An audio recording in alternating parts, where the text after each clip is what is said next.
Buenas noches. Nuevo mazazo para las víctimas de ETA. El Gobierno lo ha vuelto a hacer. No han pasado ni 2 meses desde que escuchamos a Pedro Sánchez lamentarse del asesinato de Miguel Ángel Blanco en su 25 aniversario y el Gobierno premia a su asesino, a Chapot, asesino también de Gregorio Ordóñez, y a otros sanguinarios en serie como Henry Parot.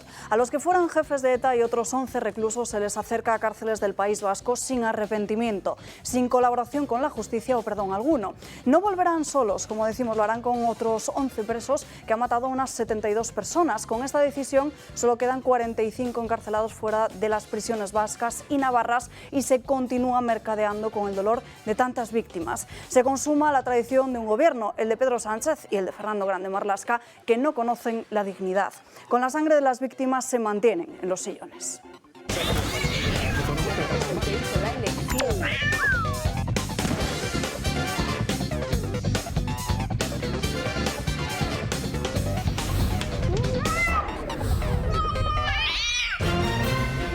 En auténticos cuchitriles o limpiando sus propias garitas, así trabajan a diario centenares de agentes de la Guardia Civil en nuestro país. Condiciones deplorables que se añaden al agotamiento por la falta de medios y personal que les lleva a sufrir agresiones, según se contabiliza, una cada 14 horas. Es el abandono del cuerpo a manos de más de un cuestionado Fernando Grande Marlaska que podría ver este otoño cómo los agentes vuelven a salir a las calles a pedir su dimisión y condiciones dignas. El Comité de Derechos Humanos de la ONU, esa organización que no se sabe muy bien para qué sirve, pero sí a quien da alas al separatismo, este mismo miércoles ha emitido un informe en el que asegura que se violaron los derechos de 4 golpistas, el de Oriol Junqueras, Raúl Romeva, Jordi Turull y Josep Rull, al privarle de sus funciones públicas sin haber sido condenados. No es vinculante ni tiene validez jurídica alguna, pero ha dado alas al separatismo que exige amnistía e independencia. Los agricultores miran estos días al cielo y a las previsiones meteorológicas para que vuelva la lluvia, y es que desde hace unas semanas la sequía se ha instalado en España, poniendo en riesgo centenas de cultivos a lo largo y ancho de nuestro país. Preocupa el estado de los embalses y las reservas de agua caen por debajo del 40%, una situación que podría repercutir también en la factura de la luz. La de este mes de agosto ha sido, por cierto, la más cara de la historia. Agosto no termina con buen pie para el Gobierno, que además de tener que hacer frente al enorme descontento social por la situación económica, ve cómo sus altos cargos se ven inmersos en diferentes polémicas. La última de ellas en Sanidad, donde la directora de Farmacia, Patricia Lacruz, ha dimitido en medio de una investigación por la compra de más de 600.000 test fallidos a China. La ley del solo sí es sí, aprobada hace apenas unos días, fulmina la distinción entre abuso y agresión sexual, algo que para numerosos juristas y para el propio Consejo General del Poder Judicial no ha sido bien visto. Y ahora el abogado de la manada ya se prepara para lograr una rebaja de las penas para los acusados, porque de haber sido condenados bajo esta nueva legislación, el Supremo habría aplicado una pena menor a los 5 presos por el mediático caso de los Sanfermines. De todos estos asuntos hablaremos a lo largo del programa de hoy. Les recordamos que seguimos muy pendientes de sus opiniones y para ello nos tienen que enviar mensajes a través de Telegram. ¿Cómo hacerlo? Pues muy fácil, simplemente se tienen que ir al canal de Julio Ariza el Toro, y ahí van a encontrar el número de teléfono al que pueden enviarnos sus opiniones. Como saben, las iremos publicando y leyendo aquí en directo. Saludamos ya a los invitados que nos acompañan. Ignacio Blanco, muy buenas noches. Buenas noches, Alba. Encantado aquí otra vez de empezar este nuevo curso televisivo. Recién llegado de mi querida Asturias, ya la echo de menos, llegué por la mañana y ya la estoy echando de menos. Ese verdor, ese agua, esa frescura, dormir tapado por la noche.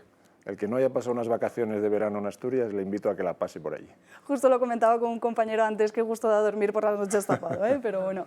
¿Cómo encaramos este nuevo curso político? Pues bien, con mucho ánimo, con muchas expectativas y sobre todo muy concienciados de que lo que quieren los españoles es quitarse este gobierno de socialistas y comunistas de en medio. Ese es nuestro principal objetivo. Asís Timmermans, muy buenas noches. ¿Qué tal? Muy buenas noches y muy buen agosto, muy buen septiembre, muy buen curso. Complicado también, ¿eh? Más que complicado, bueno, no lo sé, yo creo que desagradable, ¿no? Porque es como cuando te vas de vacaciones y dejas la mesa llena de montones de cosas, de problemas, es que luego vuelves y están ahí, es que si no sigue, claro, no siguen ahí. Entonces es un poco, el gobierno sigue ahí y sobre todo la gente se va acostumbrando, o el votante se va socialista o el votante de izquierda se va acostumbrando a la infamia, con perdón, porque claro, es decir, favorecer a asesinos es una infamia. Yo tuve una cena con amigos muy queridos y uno de ellos eso era pues un expolítico del PP hace no mucho, y tuve una discusión un poquito desagradable porque yo decía, ETA gana, ETA ha ganado, nadie gana del todo, nadie pierde del todo, pero en gran parte ETA gobierna, porque Bildu es ETA, porque ETA siempre nunca ha sido solo una banda de gente que pegaba tiros, sino que ha sido un complejo en el que unos pegaban tiros, otros informaban, otros hacían publicidad, otros propaganda, otros financiaban, otros hacían bares en las que hacían fiestas. Es decir, todo eso era ETA, ¿no? Entonces, ahora una parte de ETA, la que pegaba tiros en la nuca y ponía bombas, no funciona porque no necesita funcionar. Bueno, y entonces ese buen amigo y buena persona del PP me decía, no, hombre, ¿qué cosas dices? ¿Qué cosas dices? ¿Cómo va a estar ganando ETA? ¿Cómo va a gobernar? Bueno, bien, pues yo vengo y veo al PSOE, perdona, la última anécdota que cuento, hace muchos años, en los años 90, recuerdo cuando los del PNV, gente maja, al final, gente que te hacías amigos y decían, bueno, al final, en un lado estamos nosotros y en otro estáis vosotros. ¿Y cómo? Dice, sí, estamos nosotros, PNV, Batasuna, R. Batasuna, tal. Y yo decía, esto en los años de plomo, ¿eh? Bueno, pues ahora mismo, en un lado están los de izquierdas del PSOE, los de izquierdas de ETA, los de izquierda de Bildu, los de izquierdas golpistas de RC, y en otro lado están, o sea, entonces los enemigos son los del otro lado. Los golpistas y los etarras son un poco estridentes, pero son de los nuestros para el PSOE. Y ya no tengo nada más que decir porque ya me he desahogado. Antonio González Terol, no sé si viene con ganas de desahogarse o no. Muy buenas noches. Bueno, ha sido un verano complicado, descansado en lo personal, pero la verdad que complicado en lo político y sobre todo la vuelta al cole, ¿no? Hoy lo decía Alberto Núñez Feijóo desde Málaga, que la vuelta al cole va a ser realmente preocupante para todas las familias, no solamente por la falta de ingresos o la falta de equiparación salarial, sino sobre todo por el incremento de impuestos, por la subida del precio de la luz, por la subida del precio de los hidrocarburos y porque España ha dejado de crear empleo y tiene un problema estructural. Y ese problema estructural, por desgracia, se decía aquí ya, es un gobierno socialista y comunista que además ha decidido dejar en manos de los etarras y de los golpistas cada medida que lleva al Parlamento. Veremos la semana que viene ese debate del líder de la oposición con el presidente del gobierno, que él quiere centrar en la excepción ibérica y en sus buenos resultados, que todavía están por ver, con el control del precio del gas y de la electricidad, y nosotros intentaremos hacer un debate constructivo sobre en qué va a ayudar a las familias, en qué va a ayudar a los autónomos, en qué va a ayudar a los agricultores, a los transportistas, de qué manera va a ayudar a la Guardia Civil. ¿Por qué tenemos que ver casas cuartel que se caen a pedazos, mientras que vemos a gente asesina, alimañas, que siguen sin colaborar con el esclarecimiento de 350 asesinatos todavía no esclarecidos, por los que no piden perdón y por lo que las mismas alimañas etarras son acercadas a cárceles del País Vasco sin que hayan colaborado en el esclarecimiento de los mismos? Por cierto, recordemos, más de 850 víctimas, 22 de ellas niños. Hoy no se puede hacer un homenaje a esos niños en una televisión pública, pero los diputados de Bildu van a Televisión Española y se sientan como yo, como diputado nacional, y tengo que debatir con ellos como si fueran auténticos demócratas que van de ecologetas de izquierda revolucionaria en el País Vasco. De lo que no se acuerda nadie, lamentablemente allí fuera, es quién era Miguel Ángel Blanco, quiénes son todos estos héroes de la libertad, a los cuales el gobierno aparta, como hace con la Guardia Civil. Y este gobierno lo consiente, ¿por qué? Porque le hacen falta 5 miserables votos de 5 diputados de Bildu en las Cortes para sacar sus reales decretos.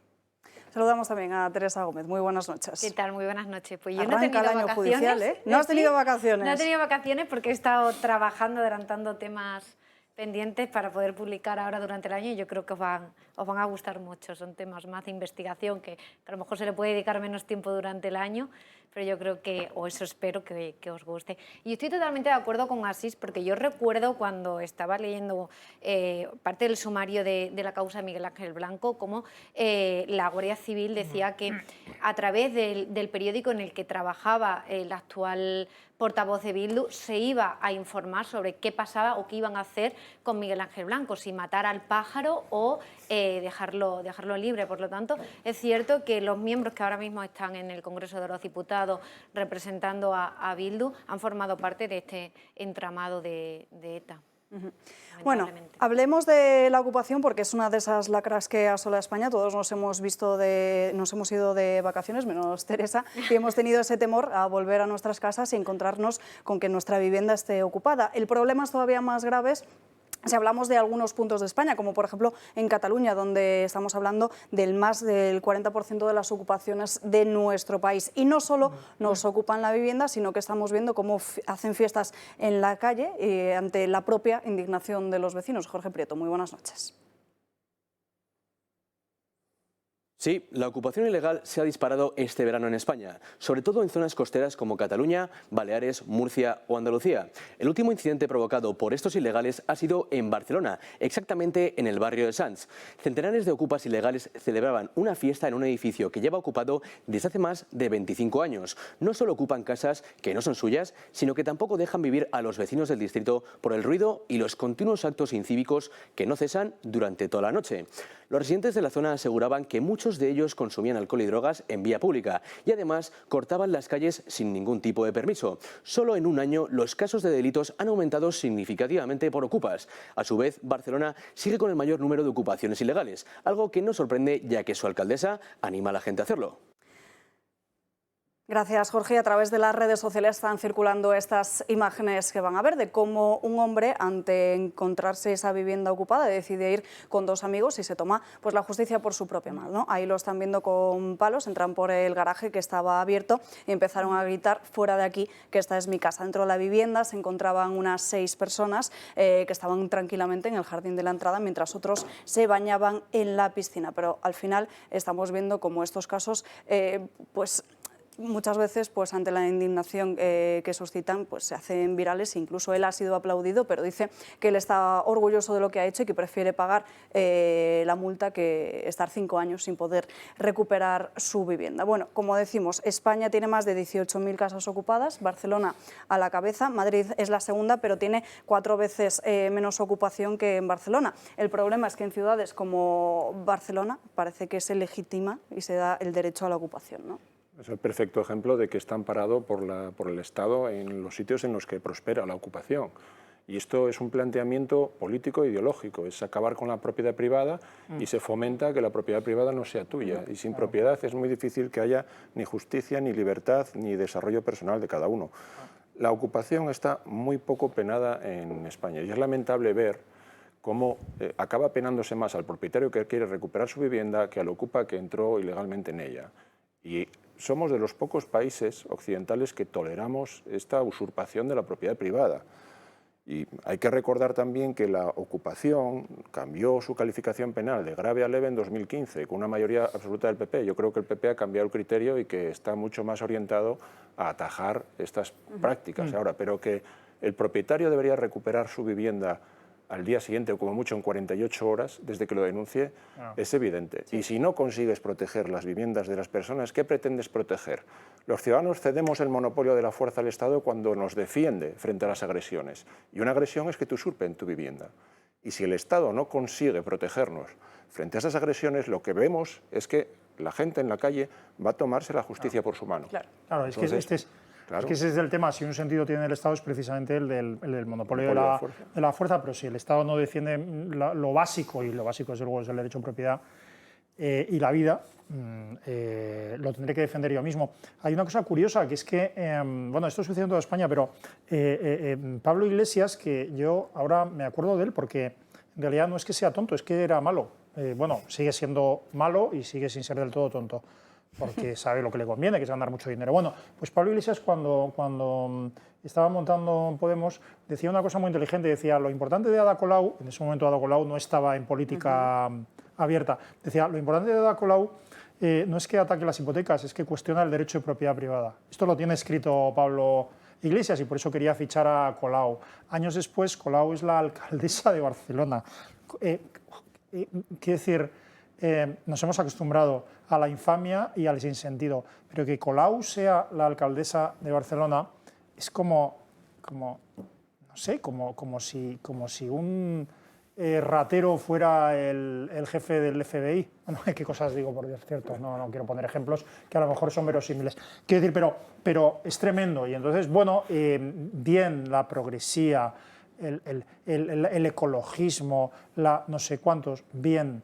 Yo no voy a decir esto disfruten lo votado, me parece una infamia a quienes sufren a Colau en Barcelona, en absoluto, pero es un problema que muchos ciudadanos de Barcelona, suficientes todavía, apoyen a una tipa tan, bueno, no voy a decir lo que pienso de ella, pero con efectos tan infames como los de Ada Colau. Y como siempre, Teresa, ¿quiénes son los que sufren la falta de seguridad y la falta de respeto a la propiedad? Los más débiles, los más pobres. ¿No? Sí, pero los más débiles, los que no pueden por sí mismos defender su propiedad. Eso es lo que yo pienso. Teresa, bueno, vamos a ver, nosotros hemos registrado una proposición no de ley, no sé lo que ocurría en el año 2015, yo entonces era alcalde de un pueblo donde no había ocupaciones, que es Boadilla del Monte, lo ha gobernado durante muchos años el Partido Popular y estas cosas allí, en la medida de las posibilidades, con mucha Guardia Civil, con mucha policía y con mucha atención, cosa que no suele ejercitar la delegación del Gobierno ni en Cataluña ni en muchos otros sitios. Acontecimientos como los que hemos vivido en Alcalá de Henares, en Madrid, habría que preguntarse de dónde salen, quedan un poco lejos de Asturias, pero creo que han sido noticia nacional. Y ahora lo que pedimos son desalojos en 24 horas. Defensa del derecho a la propiedad privada, completamente alineado con lo que estás diciendo. Un derecho fundamental que tenemos que defender, que tenemos que proteger. Desalojo. Luego, por ejemplo, la Comunidad de Madrid. Yo creo que la vida política está llena de gestos. Isabel Díaz Ayuso ahora en el mes de julio ha puesto un teléfono de lucha contra la ocupación.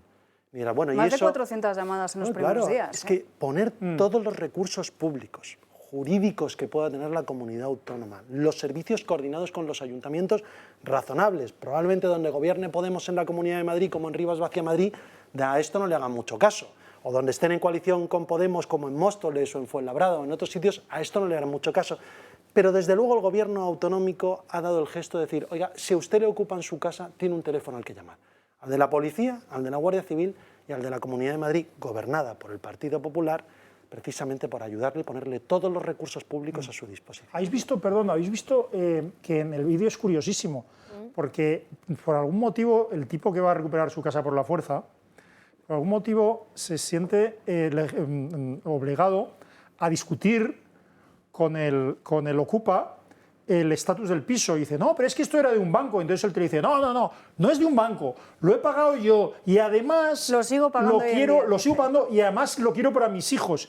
Es curioso, un propietario le está dando justificación a un ladrón porque dice, hombre, es que si es de un banco o si no lo que quisiera para mis hijos, o sea, es tremendo, es tremendo el deterioro. Sí, entre otras cosas, porque si fuese un banco tampoco creo que claro, las cosas cambiasen o si lo mucho, quisiera ¿no? para ir de vacaciones o para regalárselo a alguien que lo necesitara, para lo que fuera. Sí.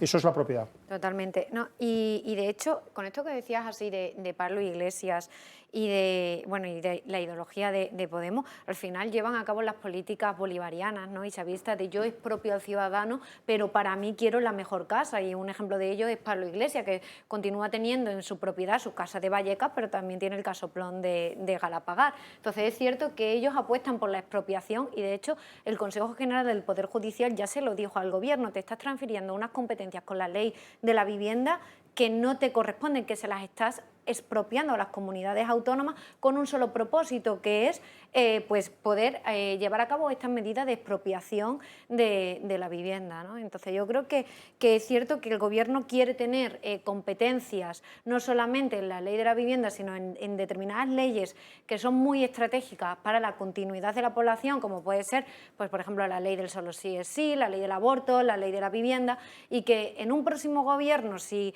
tenemos la suerte de que ya no sigue gobernando la extrema izquierda y el Partido Socialista en coalición y tenemos un gobierno de centro-derecha, a mí me gustaría que el próximo gobierno se comprometiese realmente a cambiar estas leyes, ya no solamente a mejorar la política económica del país, que por supuesto es cierto que siempre se ha demostrado, o por lo menos lo que hemos visto, que cada vez que ha gobernado el Partido Popular la economía ha ido mucho mejor, pero ha continuado con las leyes anteriores del Partido Socialista, como la ley del aborto o este tipo de leyes que yo creo que sería muy importante que un nuevo gobierno las cambiase para no estar en la situación en la que estamos actualmente. Y sobre todo porque lo que está claro es que las leyes deben defender a las personas y no a los delincuentes. En fin, vamos a intentar tratar de entender algunas de las cosas que están sucediendo en el mundo y para ello tenemos conexión en directo con Bruno Navarro, militar en excedencia y analista en seguridad y defensa. Muy buenas noches.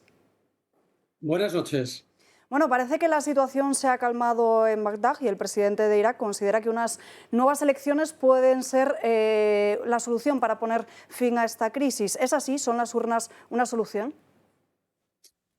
Bueno, puede que sean lo más necesario en estos momentos en Irak, pero dudo que vaya a resolver el problema. Ten en cuenta que las últimas elecciones, las de octubre, hace 10 meses, octubre de 2021, en ellas fue a votar apenas un 44% de la población, lo que es indicativo del deterioro del sentimiento democrático de la población, o la desesperanza, o la falta de esperanza, quiero decir, en que las elecciones, la democracia, tal como la podemos entender, les vaya a solucionar sus problemas. Y además este despego hacia las elecciones o el resultado de las mismas va en aumento en el país, ¿no? Estas elecciones, ganó el clérigo al-Sadr, el movimiento sadrista que lleva su nombre. Pero hay que tener en cuenta que, a pesar de que dicen muchos, bueno, es que ganó las elecciones y no ha podido formar el gobierno, como un poco excusando o poniéndole como víctima. Hay que tener en cuenta que al-Sadr consiguió solamente el 10% de los votos y el 22% de los escaños, con lo cual necesitaba pactar y conseguir un gobierno de mayoría para dar estabilidad y poder elegir presidente en el país.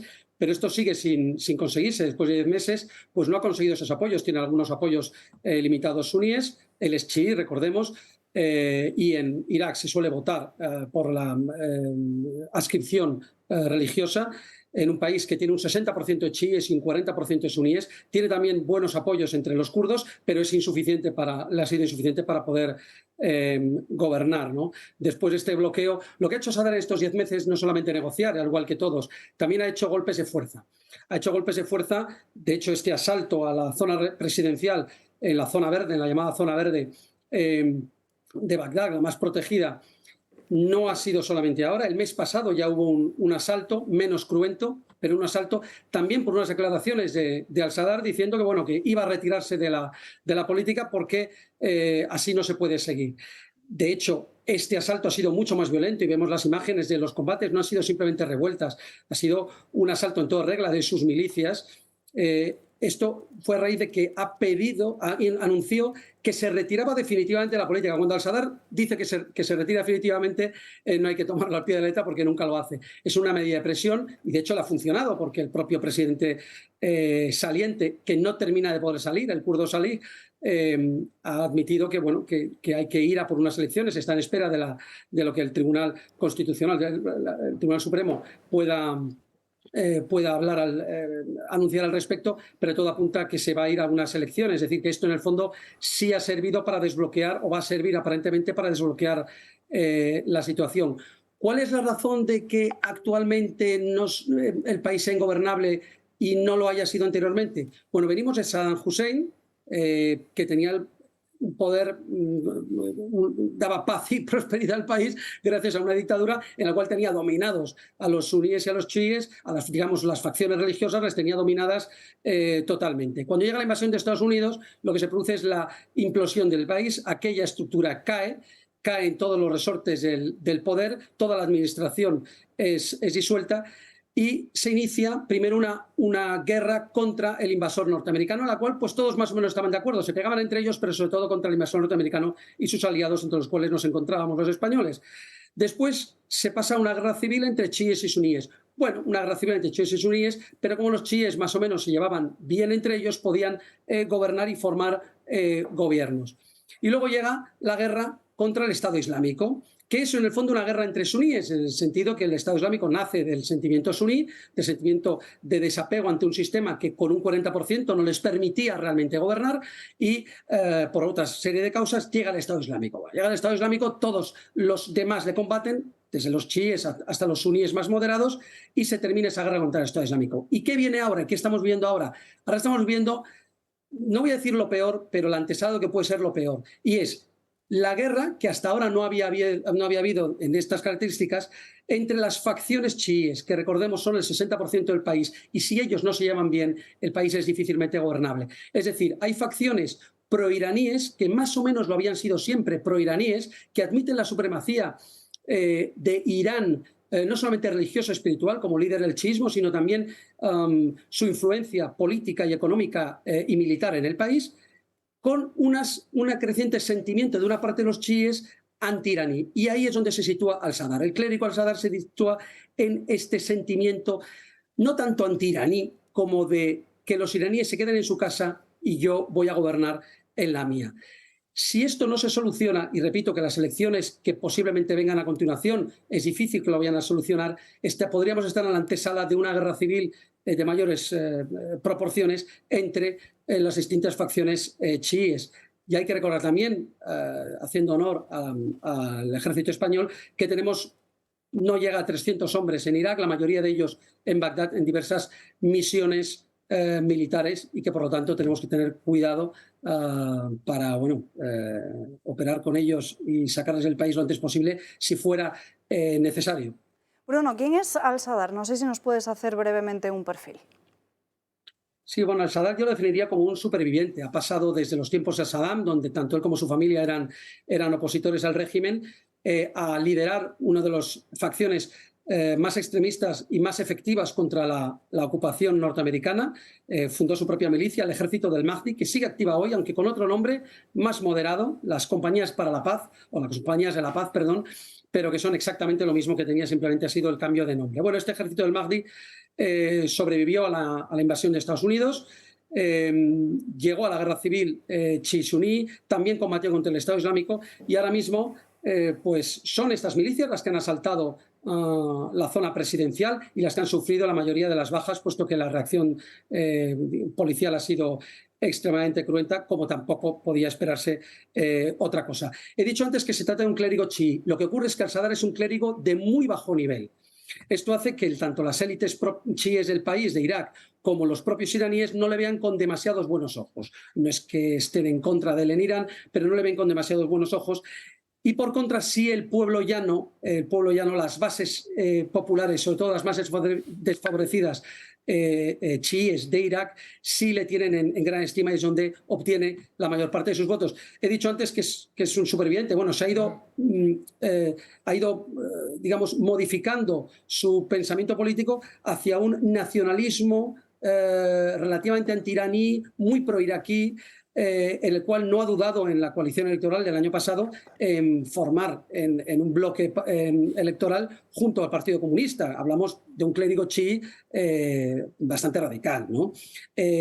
Bueno, y el ejército del Mahdi también hay que recordar, hablando de al-Sadr, que los españoles le conocemos bien porque en 2004 fue el ejército del Mahdi el que asaltó las bases españolas, el que atacó las bases españolas de Nayaj y de Guanilla, lo que fue la mayor batalla, el mayor combate que ha tenido las Fuerzas Armadas españolas en Irak, que afortunadamente pudimos repeler, pero bueno, que fue muy duro. Y fueron precisamente las milicias de al-Sadr, ante la creencia que en la base española de Nayaj se encontraba preso el lugarteniente de al-Sadr, cosa que no era cierta, pero que ellos creían que así lo era. Bruno, te pregunta Asís Timmermans. Sí, buenas noches. Buenas noches. Bueno, pregunta un poco de general y me perdona. ¿Cuál ha sido en los últimos años, cuál ha sido la política de las grandes potencias con respecto a esta situación, en particular de Estados Unidos, y si hay alguna diferencia entre la administración republicana y la demócrata en este sentido, si es que hay alguna política hacia el problema actual en Irak? Bien, vale. Nos podríamos tirar toda la noche hablando efectivamente de la relación de las grandes potencias. Hay que tener en cuenta que la actitud de China o de Rusia es una y la actitud de Estados Unidos es otra y la actitud de los países europeos suele ser diferente. Hablando de Estados Unidos concretamente, lo que Estados Unidos pretende y ha pretendido siempre es aislar Irak de Irán. Para eso Saddam Hussein fue buen aliado en su momento, después dejó de serlo por la invasión de Kuwait, pero al final, cuando optaron por la invasión de 2003 y 2004, el problema que ha ocurrido es que, claro, hay una proporción de 60-40 en favor de los chiíes y esto supone que tarde o temprano gobiernan los chiíes. Eso es lo que ha ocurrido. Los norteamericanos han intentado mantener una presencia militar y una ayuda económica, haciéndoles ver que iban a estar mejor aislándose de Irán, pero no lo han conseguido nunca. Irak ha jugado a dos bandas, es decir, los sucesivos gobiernos chiíes que ha habido, lo que han hecho es mantener el apoyo tácito a Estados Unidos, agradecer y apoyarse en su influencia para derrotar al Estado Islámico, pero a la vez seguir en las manos de la influencia iraní, porque a fin de cuentas es el hermano mayor, el vecino iraní, que además tiene mucho poder y mucha colaboración económica y no se puede romper con los iraníes así de fácil, frontera, comercio, historia, cultura, religión, etcétera. Que hay una diferencia o no en torno a la diferencia entre los demócratas y los republicanos. Siempre digo que si hay algo que cambia poco en Estados Unidos con los republicanos y los demócratas es la política internacional. Es verdad que precisamente donde más se ha notado cierta diferencia ha sido en Cuba y en Irán, pero al final, si nos fijamos, no hay tanto cambio. Sí que hubo una retirada del pacto, por parte de Trump, del pacto con Irán, del pacto nuclear, deja de investigar y de promocionar tus armas nucleares o tu energía atómica civil que puede desarrollar un arma nuclear y yo levantaré las sanciones contra ti. Bueno, esto Europa lo firmó a pies juntillas, pero Estados Unidos lo firmó y Trump se ha retirado y Biden no ha vuelto. Aunque hay negociaciones para ello, está tardando mucho. Quiere decir, el interés mayor de Estados Unidos pasa por evitar, y lo era con Trump, lo era con Obama y lo sigue siendo con Biden, es bastante uniforme en ese sentido, es evitar que Irak siga cayendo en las manos iraníes y alejarlo en todo lo posible para evitar ese creciente chií que va desde Irán, pasando por Irak hasta Siria y el Líbano. Y que para la determinada idea estratégica norteamericana es un peligro menor que China o Rusia, pero un peligro. Bruno Navarro, no tenemos tiempo para más. Muchísimas gracias por estar con nosotros en directo. Buenas noches y muchas gracias a vosotros. Nos tenemos que ir a una breve pausa de publicidad, pero no sin antes contarles que ACS adquiere el control de la concesión de la autopista de peaje SH-288 en Texas, Estados Unidos. El grupo ha alcanzado un acuerdo a través de su filial Iridium para la adquisición de un 44,65% de capital en la concesión de esta autopista. Con este incremento, la compañía española pasa a ostentar un 66,27% del capital invertido en el proyecto y a tomar el control de la concesión. Con esta operación, el grupo ACS refuerza su posición como accionista de control de la autopista, desde la que consolida su liderazgo en el mercado de infraestructuras en Estados Unidos y desde la que avanza en su estrategia de expansión en el mercado norteamericano de concesiones. 2 minutos para la publicidad y enseguida volvemos. No se marchen. Ya estamos de vuelta y en este arranque del curso político toca hablar de la factura que sigue pagando Pedro Sánchez por seguir intentando mantener el apoyo de sus socios de Bildu, porque hoy hemos conocido cómo Interior sigue acercando a más terroristas de ETA a cárceles del País Vasco. Borja García, muy buenas noches. Muy buenas noches, Alba. Pues sí, nuevo acercamiento de presos de la banda terrorista. Serían 13 miembros en total, de los que destacarían 3. El primero sería Javier García Gatzelu, Chapote. Todos le conocerán por haber sido el asesino de Miguel Ángel Blanco, quien cuando hace apenas unos meses celebrábamos el 25 aniversario de su asesinato. También destaca Henri Parot, quien dio nombre a la conocida como Doctrina Parot, una doctrina que se inventó para intentar hacer que los presos de ETA los presos más sanguinarios, pasasen el mayor número de años posibles en la cárcel. Entre los dos acumulan 53 asesinatos y 3.300 años de cárcel. Ambos miembros de la banda nunca han mostrado ni un ápice de arrepentimiento y además jamás han sido partícipes de abandonar la violencia. Te destaca también Félix López de la Calle, alias Mobutu, responsable de logística de la banda. A ellos hay que sumar otros 10 miembros más y con esto ya serían 203 los terroristas acercados por el gobierno de Pedro Sánchez, con nada más y nada menos que 298 víctimas mortales a sus espaldas. Esto cualquier persona podría poner el grito en el cielo, pero hay que tener en cuenta que los herederos de ETA, hablamos de Bildu, se ha convertido en un socio preferente para este gobierno, con lo cual no puede sorprender a nadie esta nueva, que la Asociación de Víctimas del Terrorismo dice que esto es una nueva traición del gobierno de Pedro Sánchez para volver a contentar a lo que se ha convertido, como acabo de decir, en sus socios preferentes, Bildu. Gracias, Borja. Bueno, una más. Una auténtica ignominia. El otro día hicimos un acto en favor de las víctimas del terrorismo en Asturias, en Avilés. Leímos los nombres de las víctimas del terrorismo asturianas o vinculados con Asturias. Hay 16 asturianos asesinados, más otras 12 personas vinculadas con Asturias asesinadas por ETA. Una de las cosas que se nos pedía y que nosotros también allí trasladamos desde Vox, que haremos si llegamos a gobernar en algún momento, es incluir en los currículums escolares esta historia sanguinaria de ETA, porque ahora el nuevo currículum escolar, con la ley CELA, se va a hablar de la guerra civil, mucho de la guerra civil, seguramente se hable solo de uno de los bandos. Incluso en Asturias se van a dar más horas de bable a los niños, pero no se hablará de quiénes son los asesinatos de Miguel Ángel Blanco, no se hablará de la historia de Miguel Ángel Blanco, no se hablará de José Antonio Ortega Lara. Los chavales a día de hoy no lo conocen eso, quieren borrar esa parte de la historia. Y yo, recordando aquella película de Diamantes de Sangre, en el que en base a la esclavitud y el maltrato a las personas en África se consiguen los diamantes, yo lo equiparo a lo que está haciendo el Partido Socialista a los decretos de sangre, ¿no? Porque se están aprobando decretos a cambio de beneficios a estos asesinos. O sea, se están sacando leyes adelante en España con esa mayoría Frankenstein apoyada por lo que es la ETA en su versión menos sangrienta, pero lo que es la ETA, o por lo menos los herederos de la ETA. Y es terrible que estemos en manos, los españoles en general, en manos de estos asesinos. Fíjate que yo discrepo. Discrepo, quiero decir, porque yo no creo ya que estas concesiones a unos asesinos, que además de todo lo que ha dicho, lo que se ha dicho en el reportaje, es que ni siquiera colaboran, son personas que han estado en puestos importantes en una organización asesina, y es que ni siquiera han colaborado lo más mínimo, sino que al revés, ocultan activamente cualquier información para la resolución de los más de 300 asesinatos que hay sin resolver. O sea, quiero decir que son... Casi 380, casi. Sí, perdona, efectivamente, serán casi 400, efectivamente.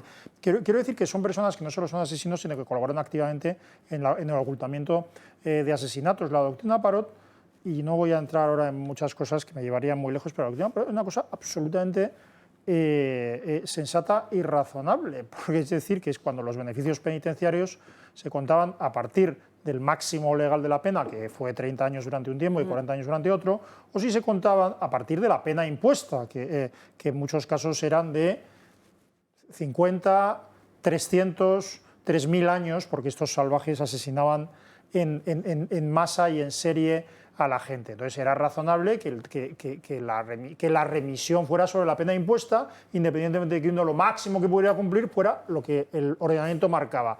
¿Cuál fue la conclusión? ¿Cuál fue la consecuencia de entenderlo de otro modo? Que salía gratis matar, que había una tarifa plana por matar. Una vez matabas a uno, matabas a 18. O una vez secuestrabas a 3, ya podías matar a 15 o 20. Que el precio era lo mismo. Y esto no es broma, los juristas saben perfectamente, y esto no se ha inventado ayer, que la tarea de prevención especial y de prevención general del derecho penal es efectiva y es real. Bueno, y todo esto no importa que se exterminara en su día, se exterminó a toda la cúpula de un partido político en el País Vasco. Se exterminó a la cúpula de Unión de Centro Democrático y se exterminó a parte de la cúpula de Alianza, de la entonces Alianza Popular. Se echó a tiros del País Vasco, a tiros, a carlistas, a cualquier discrepante que pusiera una bandera. Todo esto sucedió. Había una limpieza ideológica, sin contar los casi 200.000 personas que abandonaron por razones políticas o empresariales el País Vasco. Y esta limpieza ideológica no importa. No importa, es decir, están por un lado nosotros y ellos. Y en ese nosotros ahora están, en este nosotros que somos los que mandamos, está, cuando decía que discrepaba Ignacio de ti, es porque yo creo que ya no es por aprobar el decreto, ni siquiera es por ese apoyo, es porque el Partido Socialista ya planea estructuralmente ese tripartito en todos lados, en los cuales en el País Vasco gobernará con los asesinos de ETA, perdón, con los bildutarras, que al fin y al cabo, en fin, son un poco estridentes, pero son de los nuestros, son chavales de izquierdas, en Cataluña con... Pues yo discrepo de tu discrepancia, porque yo no me referiría al Partido Socialista. Yo conozco a socialistas muy razonables, he conocido en mi vida a socialistas que tuvieron cercanos a víctimas del terrorismo, yo no hablaría del socialismo, yo hablaría del sanchismo. Para mí son cosas distintas. No estoy de acuerdo, pero ojalá tengas razón. Creo que son dos cosas distintas. El sanchismo es Pedro Sánchez, sus adláteres y quienes les apoyan. Yo creo que el socialismo es otra cosa y muchas de las personas que nos pueden escuchar hoy, otro día o cuando lo volvamos a hablar, no consideran que el Partido Socialista sea sanchismo. Y te lo dicen en privado muchos de ellos. Sobre todo la generación que fue sustituida por esta otra generación, o sea, comparte muy poco con ellos. Y a mí me lo dicen detrás, en privado. Pero es que hay muchos socialistas que no comparten lo que se está haciendo. Calvet, por ejemplo, es socialista. Y es lo que va a llevar a la derrota definitiva de Pedro Sánchez, la traición a los propios socialistas. Pero sí que es cierto que en el Parlamento nadie levanta la voz. No, y que tiene un grupo parlamentario que cierra filas, un grupo parlamentario, recordemos, hoy esquilmado, pero que fueron los primeros que se sentaron a pactar una investidura con Bildu. Vimos la foto de Rafael Simancas y la exportavoz del Partido Socialista sentándose, arrodillándose a Bildu para rogar esos 5 abstenciones que posibilitaron. Yo no sé si es sanchismo. Hoy el sanchismo ha expulsado a unos y a otros los ha hecho secretario de Estado. Veremos, es decir, las voces se podrían levantar. A día de hoy, solo de vez en cuando, y digo de vez en cuando, Felipe González levanta la voz. De vez en cuando. Y hay un nuevo líder, perdona Antonio, hay un nuevo líder de una nueva ola ahora del sanchismo que se llama Patxi López. Patxi López, un tipo nuevo, ahora muy pujante en el sanchismo más radical. Las vueltas que da la vida, ¿no? El mismo que le insultaba sobre todo esto, ¿no? Bueno, en cualquier caso, lo hecho y cierto es que las 5 abstenciones de Bildu que ellos negaron una y otra vez que tuvieran ningún precio, han tenido un precio. Y no son 3.000 años, porque ya son 13 etarras. Son 8.000 años de sentencias acumulados. 8.000 años de sentencias acumulados, gente que se acerca a las cárceles del País Vasco, que han asesinado a personas cuyos familiares nunca podrán llorar ni siquiera gracias a periodistas de investigación, gracias al trabajo, por ejemplo, del juez Abascal, que está reabriendo la cuestión, lo mismo de Castellón. Volvemos a recuperar esta cuestión y esperemos que se esclarezcan muchos de ellos. Pero es que esos 3.300 años que dices eran por dos. No, por eso decía, digo, que esos dos son 3.300, pero estamos hablando de 13, que acumulan 8.000 años de sentencia. No, pero y además el 80% de los etarras ya están en cárceles vascas y el problema ya no es ese, el problema es que como las competencias están transferidas, dentro de un año o menos de un año van a estar en la calle y van a gozar de beneficios penitenciarios. Y había una norma en la Audiencia Nacional que era imprescindible, que era etarra que no esté arrepentido, no se le podía acercar y no se le podía conceder el tercer grado. Bueno, pues esta norma ya se la ha saltado Sánchez y Marlaska, por supuesto, y además tenemos que tener en cuenta, ¿no?, esas conexiones, esas llamadas entre instituciones penitenciarias y el entorno de ETA, ¿no?, para transmitir cómo se podía soltar, cómo se podían gozar de estos beneficios penitenciarios. Es que Chapote ahora estaba en Extremera, ahora estaba aquí en Madrid, pero es que cuando se ha trasladada a una cárcel vasca, yo estoy totalmente segura que a los meses va a estar en la calle con un tercer grado. Y el problema era que la Audiencia Nacional para esto era muy tajante. Si no muestran arrepentimiento, es un requisito indispensable. Es que hay que decirlo. ¿Qué dijo hace justo 2 meses el juez José Ricardo de Prada, el que todos conocemos? Que a partir de ahora pues ya no era un requisito indispensable. Puertas abiertas. Y ojo, que no nos ganen el relato, porque lo decíais antes. Segunda fuerza política en el País Vasco en las últimas autonómicas, Bildu. Yo hacía campaña en un sitio como Guecho, que no es precisamente sospechoso, o no era sospechoso de ser de extrema izquierda. 2 jóvenes en la puerta del mercado de Algorta, perfectamente indumentadas, con un logotipo verde muy ecologista. Eran 2 jóvenes votantes, y en este caso apoderadas de Bildu, que hacían campaña electoral vendiendo las medidas ecologistas de centro-izquierda, de moderación, que intentan vender porque nos intentan robar el relato. Y ahí coincido con Ignacio.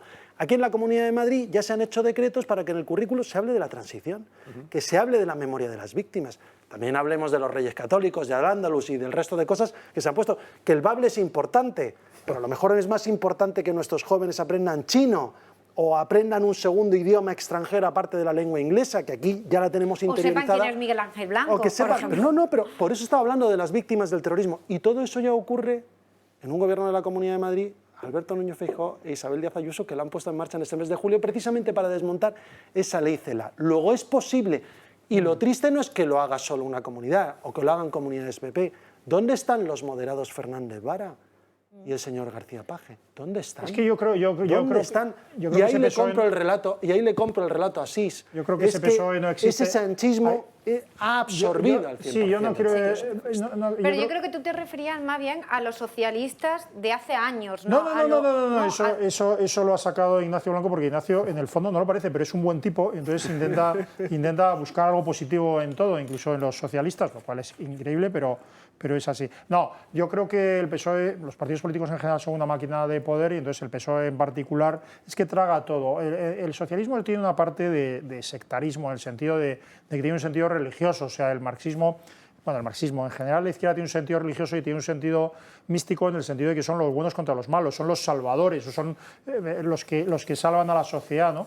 Y entonces tienen una tendencia a tragarse cualquier cosa, tienen una tendencia a justificar al asesino propio frente al adversario ajeno, y por eso, es decir, si tú le pones a un socialista, a Pinochet, yo qué sé, estoy improvisando, frente a Lenin, te dirá, bueno, Lenin muy bien y Pinochet muy mal. Bueno, en toda la represión del dictador de derechas Pinochet, un dictador muy apoyado, por cierto, por gran parte del pueblo chino, en toda la represión se asesinaron, y fíjate que es una barbaridad, a 3.800 personas, es decir, con nombres y apellidos, lo cual es una barbaridad, sobre todo al principio. Es decir, es que Lenin asesinó a más de 5,5 millones de personas directamente. Quiero decir... Líbreme Dios de defender a los socialistas, pero lo que hace Sánchez no tiene nada que ver con lo que se hizo históricamente en España por el Partido Socialista. O sea, no tiene nada que ver. Y ahí sí que yo puedo estar de acuerdo contigo en que los dirigentes actuales del Partido Socialista es marxismo cultural, les vale todo, les vale todo.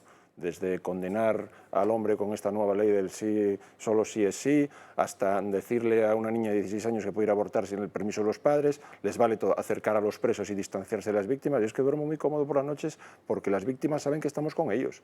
Yo no podría vivir tranquilo siendo uno de estos dirigentes que transaccionan leyes a cambio de llevar a etarras a asesinos cerca de sus familias. Es que yo conozco víctimas que tienen que ir a velar a sus fallecidos a Valencia desde Asturias. Ellos no tienen la oportunidad de tener a los suyos ni siquiera cerca, en un cementerio cerca de su domicilio.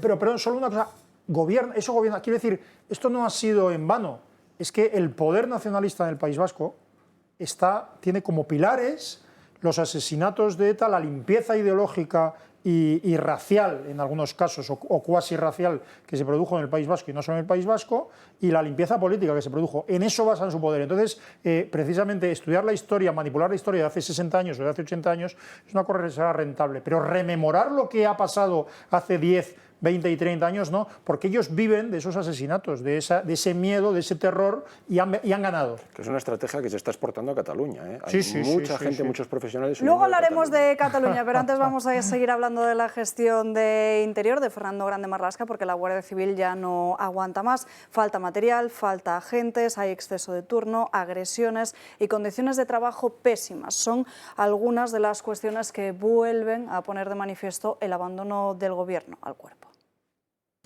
Quedan días para el OSPA Eguna en Alsasua, que volverá a pedir la expulsión de las fuerzas y cuerpos de seguridad del Estado. Nosotros lo que le hemos pedido a la delegación de gobierno es que directamente lo prohíba, que esos son actos delictivos, actos de enaltecimiento del terrorismo. Prohibirlo, de momento, el Gobierno no se plantea, pero ya se ha remitido a Ángel Gabilondo y a la delegación del Gobierno en Navarra la queja de la Guardia Civil. Lamentablemente, esto sorprendente no resulta tampoco. Los peores ataques y humillaciones a la Guardia Civil vienen o son directamente consentidos por la Moncloa. Y si no, recuerden el denominado Día del Inútil para ridiculizar a las fuerzas de seguridad, que incluye actividades como el tiro al facha. Aunque para humillación, la que sufrieron los agentes se noteiza en un falso entierro de Franco organizado por proetarras.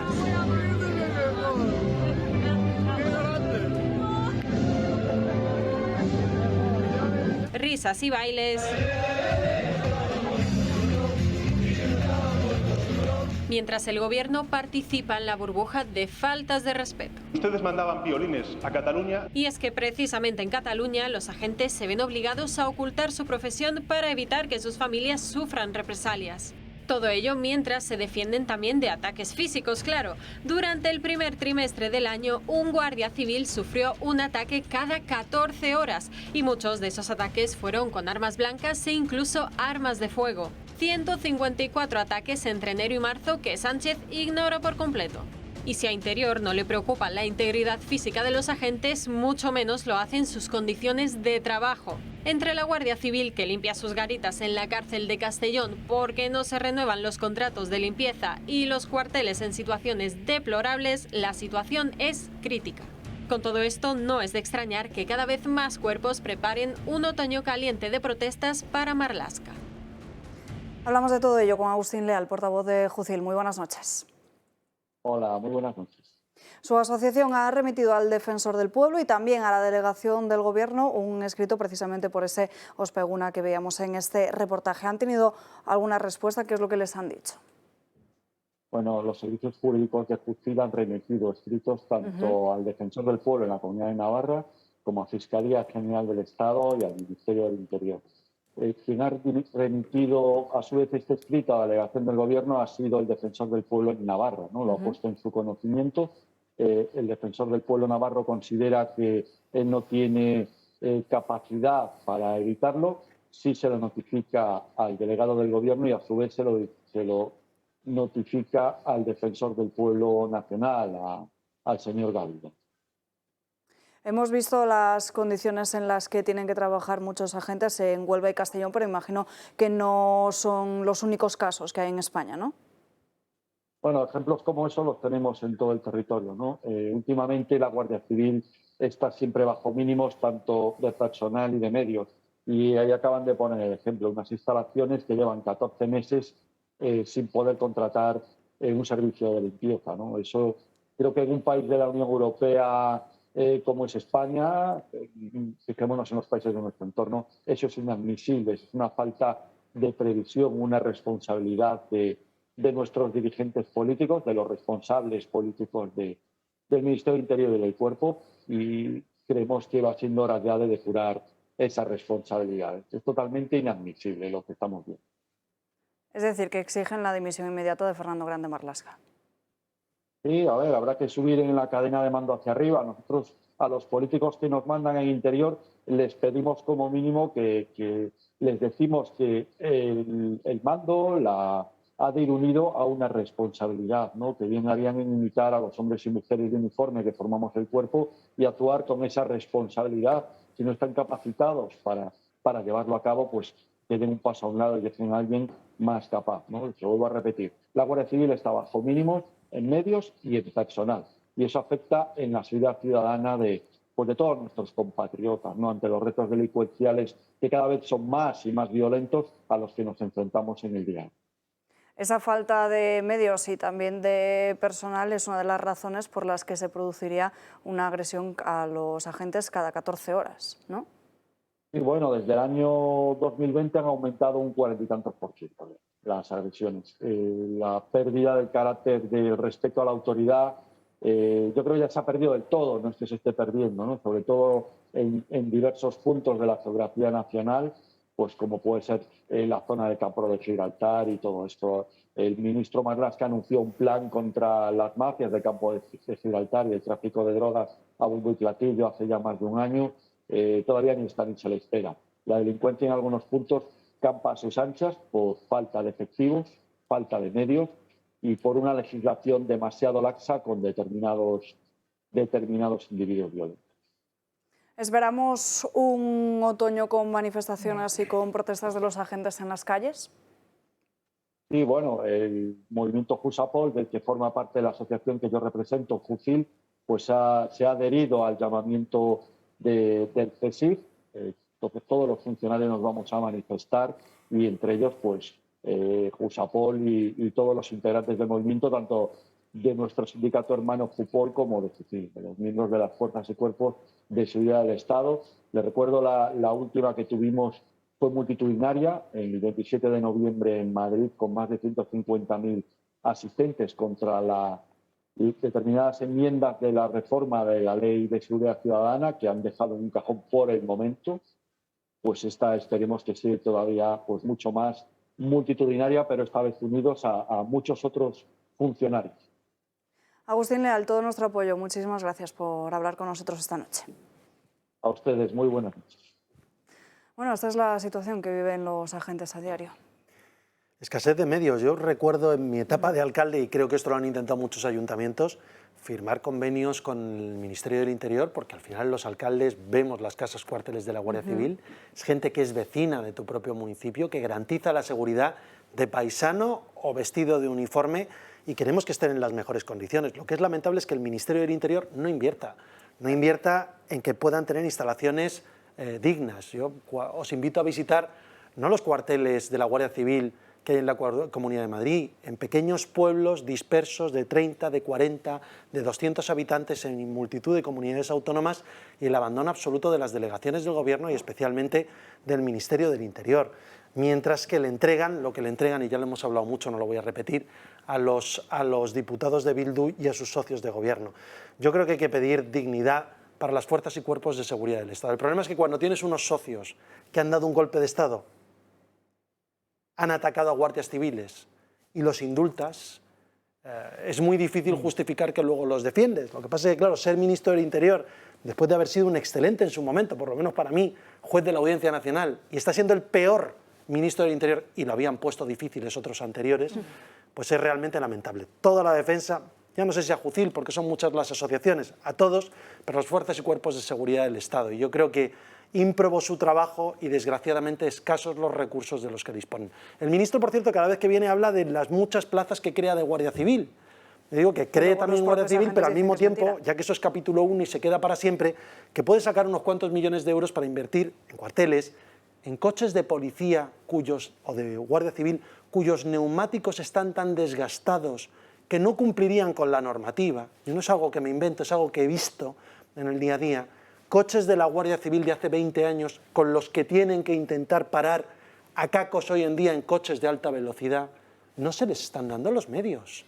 No se trata solo de más personal, que por supuesto, se trata de muchos más medios. No, y luego además sí que destinan dinero a otra, ya no voy a decir lo que recordamos constantemente del Ministerio de Igualdad, ¿no? Sino hoy, por ejemplo, viendo una de las adjudicaciones de Sánchez, le acaba de conceder 1 millón de euros a Petro, al gobierno de Petro, para la inserción de los venezolanos en Colombia, y ese 1 millón de euros lo podría haber invertido pues aquí en las fuerzas y cuerpos de seguridad del Estado. No 1 millón de euros, 1 millón de euros que forman parte de un plan de 21 millones de euros que se le va a dar a Colombia a cambio de nada. O sea, en lugar de estar invirtiendo ese dinero aquí en España, que seguramente lo necesitamos mucho más, ¿no? Al presidente de la República de España, ¿no? Y el presidente, Antonio. efectivamente. Antonio. Justo antes de su visita a Colombia le concede este millón de euros a Petro, ¿no?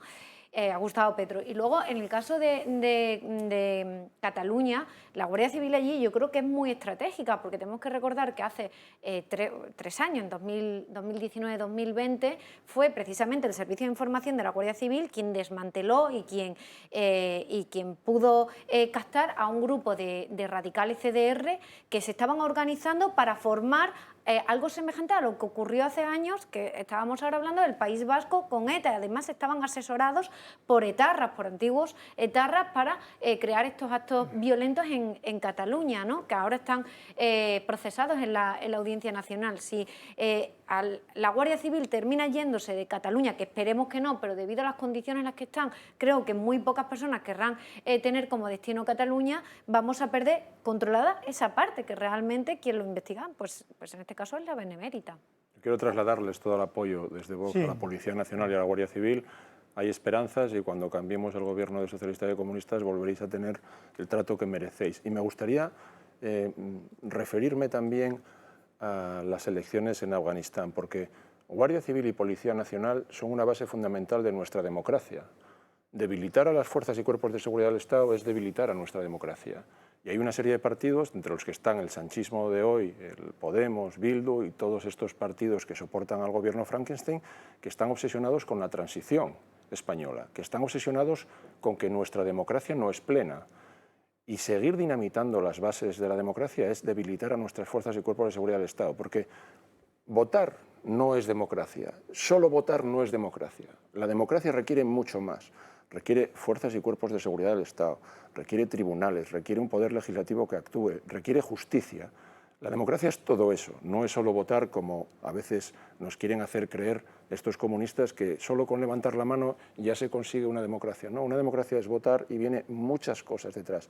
Y entre ellas están las fuerzas y cuerpos de seguridad del Estado. Si los debilitas a ellos, debilitas toda nuestra democracia. Y yo creo que es una de las intenciones políticas por las que, aparte de lo que se mencionó aquí, Teresa, hablando de cómo se asignan los recursos, que hay muchas posibilidades de dotar de recursos a la Guardia Civil y a la Policía Nacional, entre otras cosas, no dárselo a otro país, porque no tenemos necesidad. Si no podemos cubrir las necesidades de España, lo vamos a preocupar de la de otros países. Están sin recursos también. En Asturias hay un informe de arquitectos diciendo que están en estado de ruina y que estarían incumpliendo la normativa de una empresa privada, los propios tribunales de justicia. Guardias civiles en Asturias teniendo que patrullar no en pareja, sino individualmente porque no hay recursos. O sea, estamos debilitando la democracia. Pero en un contexto que hay recaudación récord en el Estado. Claro, es que esto estoy a decir, en un contexto de crecimiento, de los recursos públicos, de un crecimiento absurdo y rechazable, porque está basado en un aumento del gasto público, sobre todo por motivos políticos, y de una recaudación récord que se está produciendo por la voracidad tremenda recaudatoria del Estado, que encima se aprovecha de la inflación para recaudar aún más. Y en todo eso resulta que todo ese dinero de más que se quita de más a los ciudadanos está destinado a gasto clientelar, a gasto político, a transferencias según los intereses electorales, territoriales, digamos, del partido, etcétera.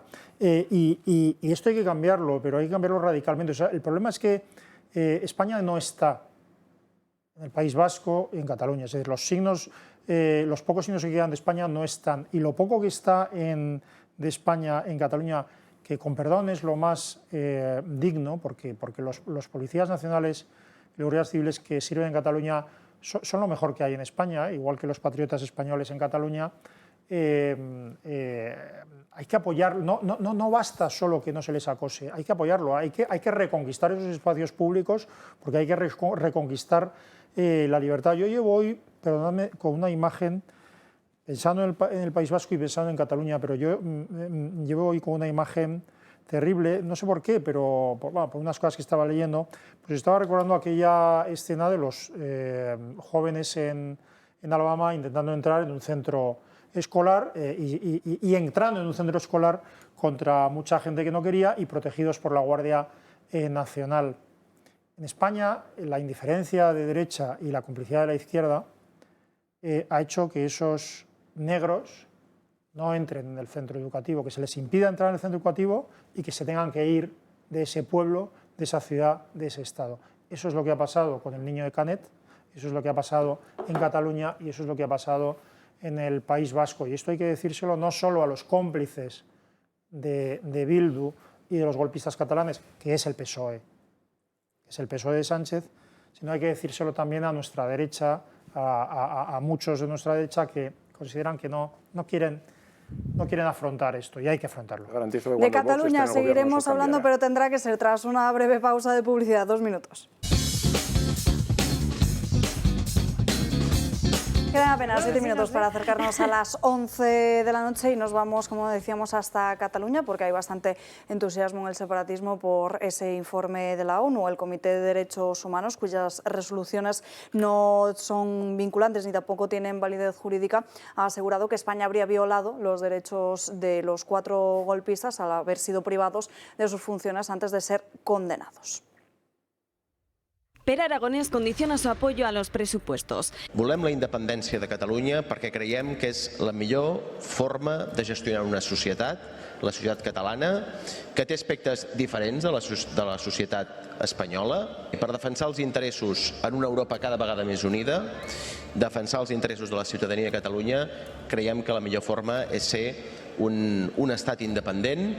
Y además le pone fecha al gobierno antes del 31 de diciembre. Apenas han pasado 5 días desde que los de Esquerra apoyasen el decreto sobre la energía en el Congreso y ahora buscan sacar rédito político insistiendo en la convocatoria de un referéndum previo acuerdo con el gobierno. Fue en julio cuando los de Sánchez retomaron el diálogo con Cataluña, un encuentro, la tercera mesa de negociación que se saldaba con nuevas cesiones a los independentistas, como el reconocimiento de su política lingüística, es decir, el gobierno daba por enterrada la sentencia del Tribunal Supremo que obligaba a la comunidad a impartir al menos el 25% de las clases en español. La renuncia del gobierno a acatar el dictado de la justicia vino además en un momento crítico con sus socios catalanes tras el estallido del escándalo Pegasus. Pero ahora, al restablecimiento de las relaciones por parte de la Generalidad con el gobierno central, se le suma la resolución de un comité de la ONU que dictamina que España violó los derechos políticos de los independentistas encausados por la causa del Procés. Un voto a favor de la causa secesionista que da la razón a una denuncia presentada en 2018 por Oriol Junqueras y los exconsejeros catalanes Rull, Turull y Romeva. Los 4, indultados hace poco más de un año, alegaron que las suspensiones de sus funciones, previo a la condena de la convocatoria del referéndum ilegal del 1 de octubre, violaba un principio de la ley. La noticia ha sido recibida como un triunfo por parte de los secesionistas, una victoria moral y política.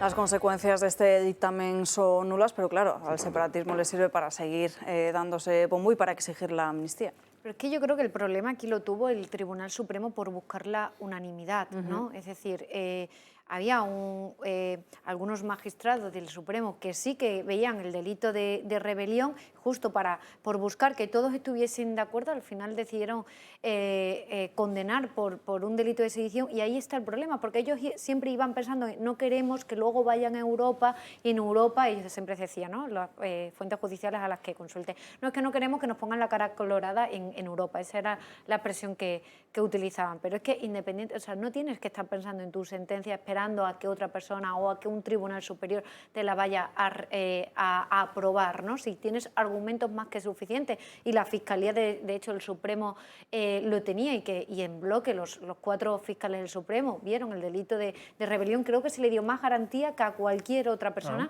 que haya sido juzgada en España. De hecho, recuerdo perfectamente que incluso tenían durante todo el juicio a su disposición un equipo de médicos que tuvieron que hacer uso de ello, de la Audiencia Nacional, de forense, que eso no ocurre nunca en ningún juicio, de que haya más de 3 forenses solamente disponibles para ello, por si a uno le dolía la cabeza, pues que no se encontrase en una situación que no pudiese afrontar el juicio, ¿no? Oye, que son unos delincuentes, que están juzgados en el Tribunal Supremo. Entonces, el problema yo creo que lo hemos tenido aquí en España.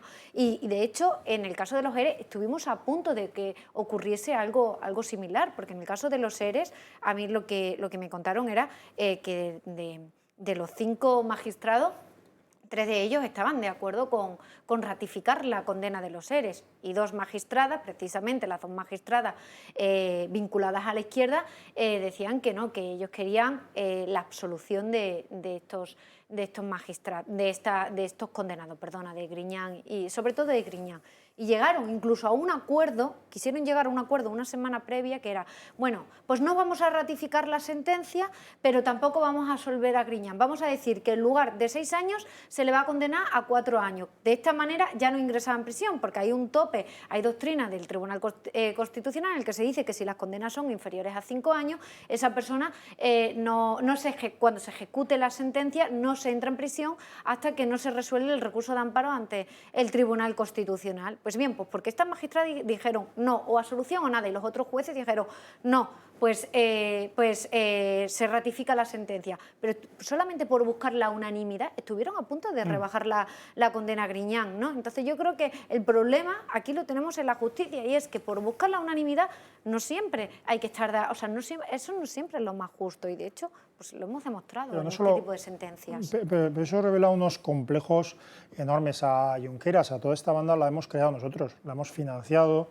Desde eso que en Cataluña llaman Madrid, se ha financiado, se les ha puesto en un pedestal, se ha negociado con ellos, son una banda de delincuentes. Bueno, se las ha indultado. Se les ha indultado, claro. Sí. Pero en contra del criterio del tribunal sentenciador. Pero lo que quiero decir es que todo eso cala en la sociedad. O sea, en el fondo hay es decir, yo he oído incluso proclamar a alguien, decir, bueno, hombre, no, parece como si no han violado a nadie, no es tan grave. Y he dicho, ¿cómo?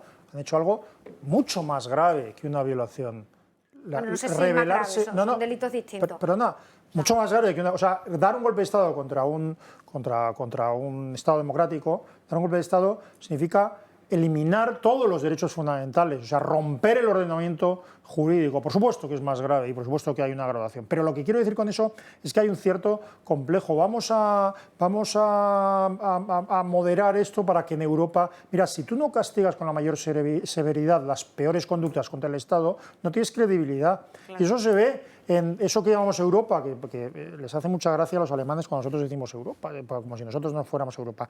En la Unión Europea no se creen que nosotros estamos en contra de los independentistas, porque de hecho no estamos en contra de ellos. No se creen, porque vemos que hacemos como si los perseguimos y luego cuando vienen aquí les soltamos, les indultamos, les dejamos hacer, es decir, no se lo creen. Dices, aquí hay algo raro, no se lo creen. No, y la unanimidad a la hora de buscar la justicia y la verdad es que es injusta. Es una contradicción in terminis. Pero han vivido de la dependencia que han tenido el Partido Socialista y el Partido Popular de ellos para gobernar. Entonces se fue muy tolerante con todos ellos. Aún así, llevan 40 años dirigiendo... Acuérdate de Soraya con Junqueras. No, o el 155 Express, que fue demasiado express. Sí. No, un 155 que se aplicó para no aplicarlo. Sí. Pero ellos necesitan imponerse legalmente, necesitan financiación, que les damos generosamente. Pero una vez que se corte eso, la situación se va a revertir mucho más rápido de lo que ellos consiguieron ahora en Cataluña, porque todavía no son ni mucho menos la mayoría de todos los catalanes. Quitándoles la financiación, quitándoles los medios de comunicación públicos y aplicando la ley y haciendo valer el Estado en Cataluña, se recupera mucho antes. Casi nada. Pero bueno, estábamos hablando de la ONU. La ONU es una organización fallida. La ONU es una organización fallida muy desleal con todo Occidente, dirigido por una élite que nos está imponiendo la Agenda 2030 y que realmente a mí lo que me diga la ONU no me importa nada, me importa un carajo y no habría que tenerla en cuenta. De hecho, la Sociedad de Naciones, la que se creó en 1919 para evitar un conflicto otra vez bélico internacional, fracasó y fue cuando se crea la ONU, que surge como una organización de momento provisional y ahí la tenemos. Porque es muy difícil acabar con las organizaciones que se crean para fines políticos.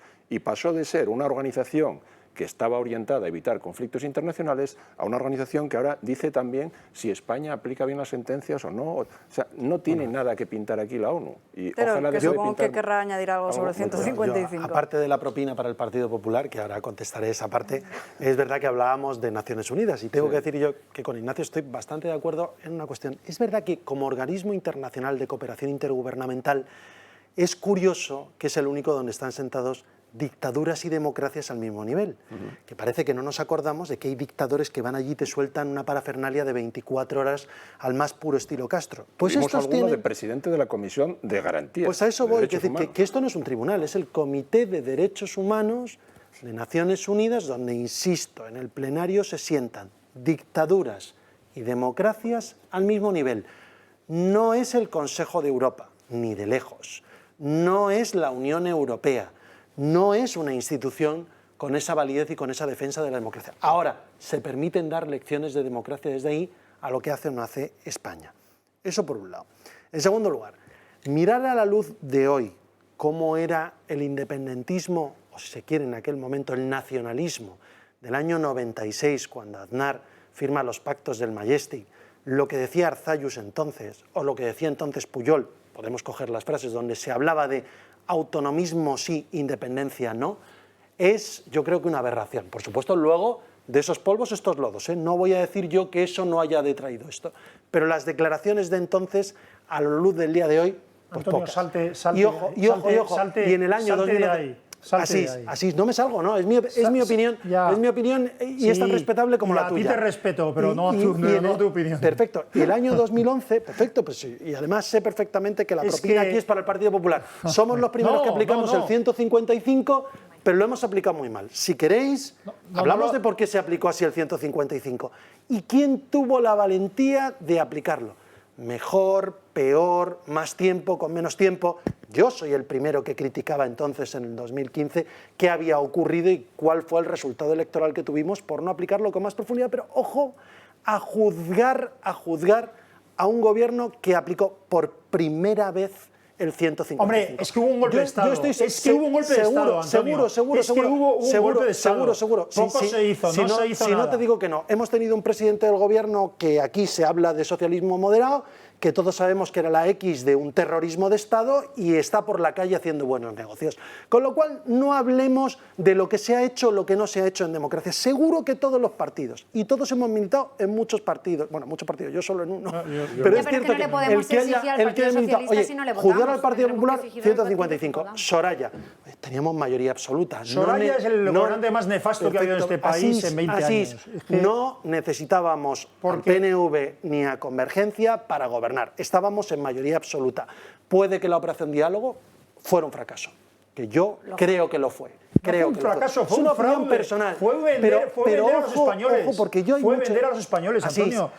Si queréis, si de verdad queréis que hablemos de eso. Personalmente creo que es un error. Ahora, querer juzgar, dar ejemplos de lo que se ha hecho o no se ha hecho en 40 y tantos años de democracia y que la culpa de todo lo malo es de dos grandes partidos, también la culpa de lo bueno. Si lo estás sacando algo habrá prosperado. No, así, lo habéis sacado. La propina del 155 y de Soraya, hablando del Comité de Derechos Humanos de la ONU, lo habéis sacado vosotros, no lo he sacado yo. Voy a sacar otro tema yo interesante.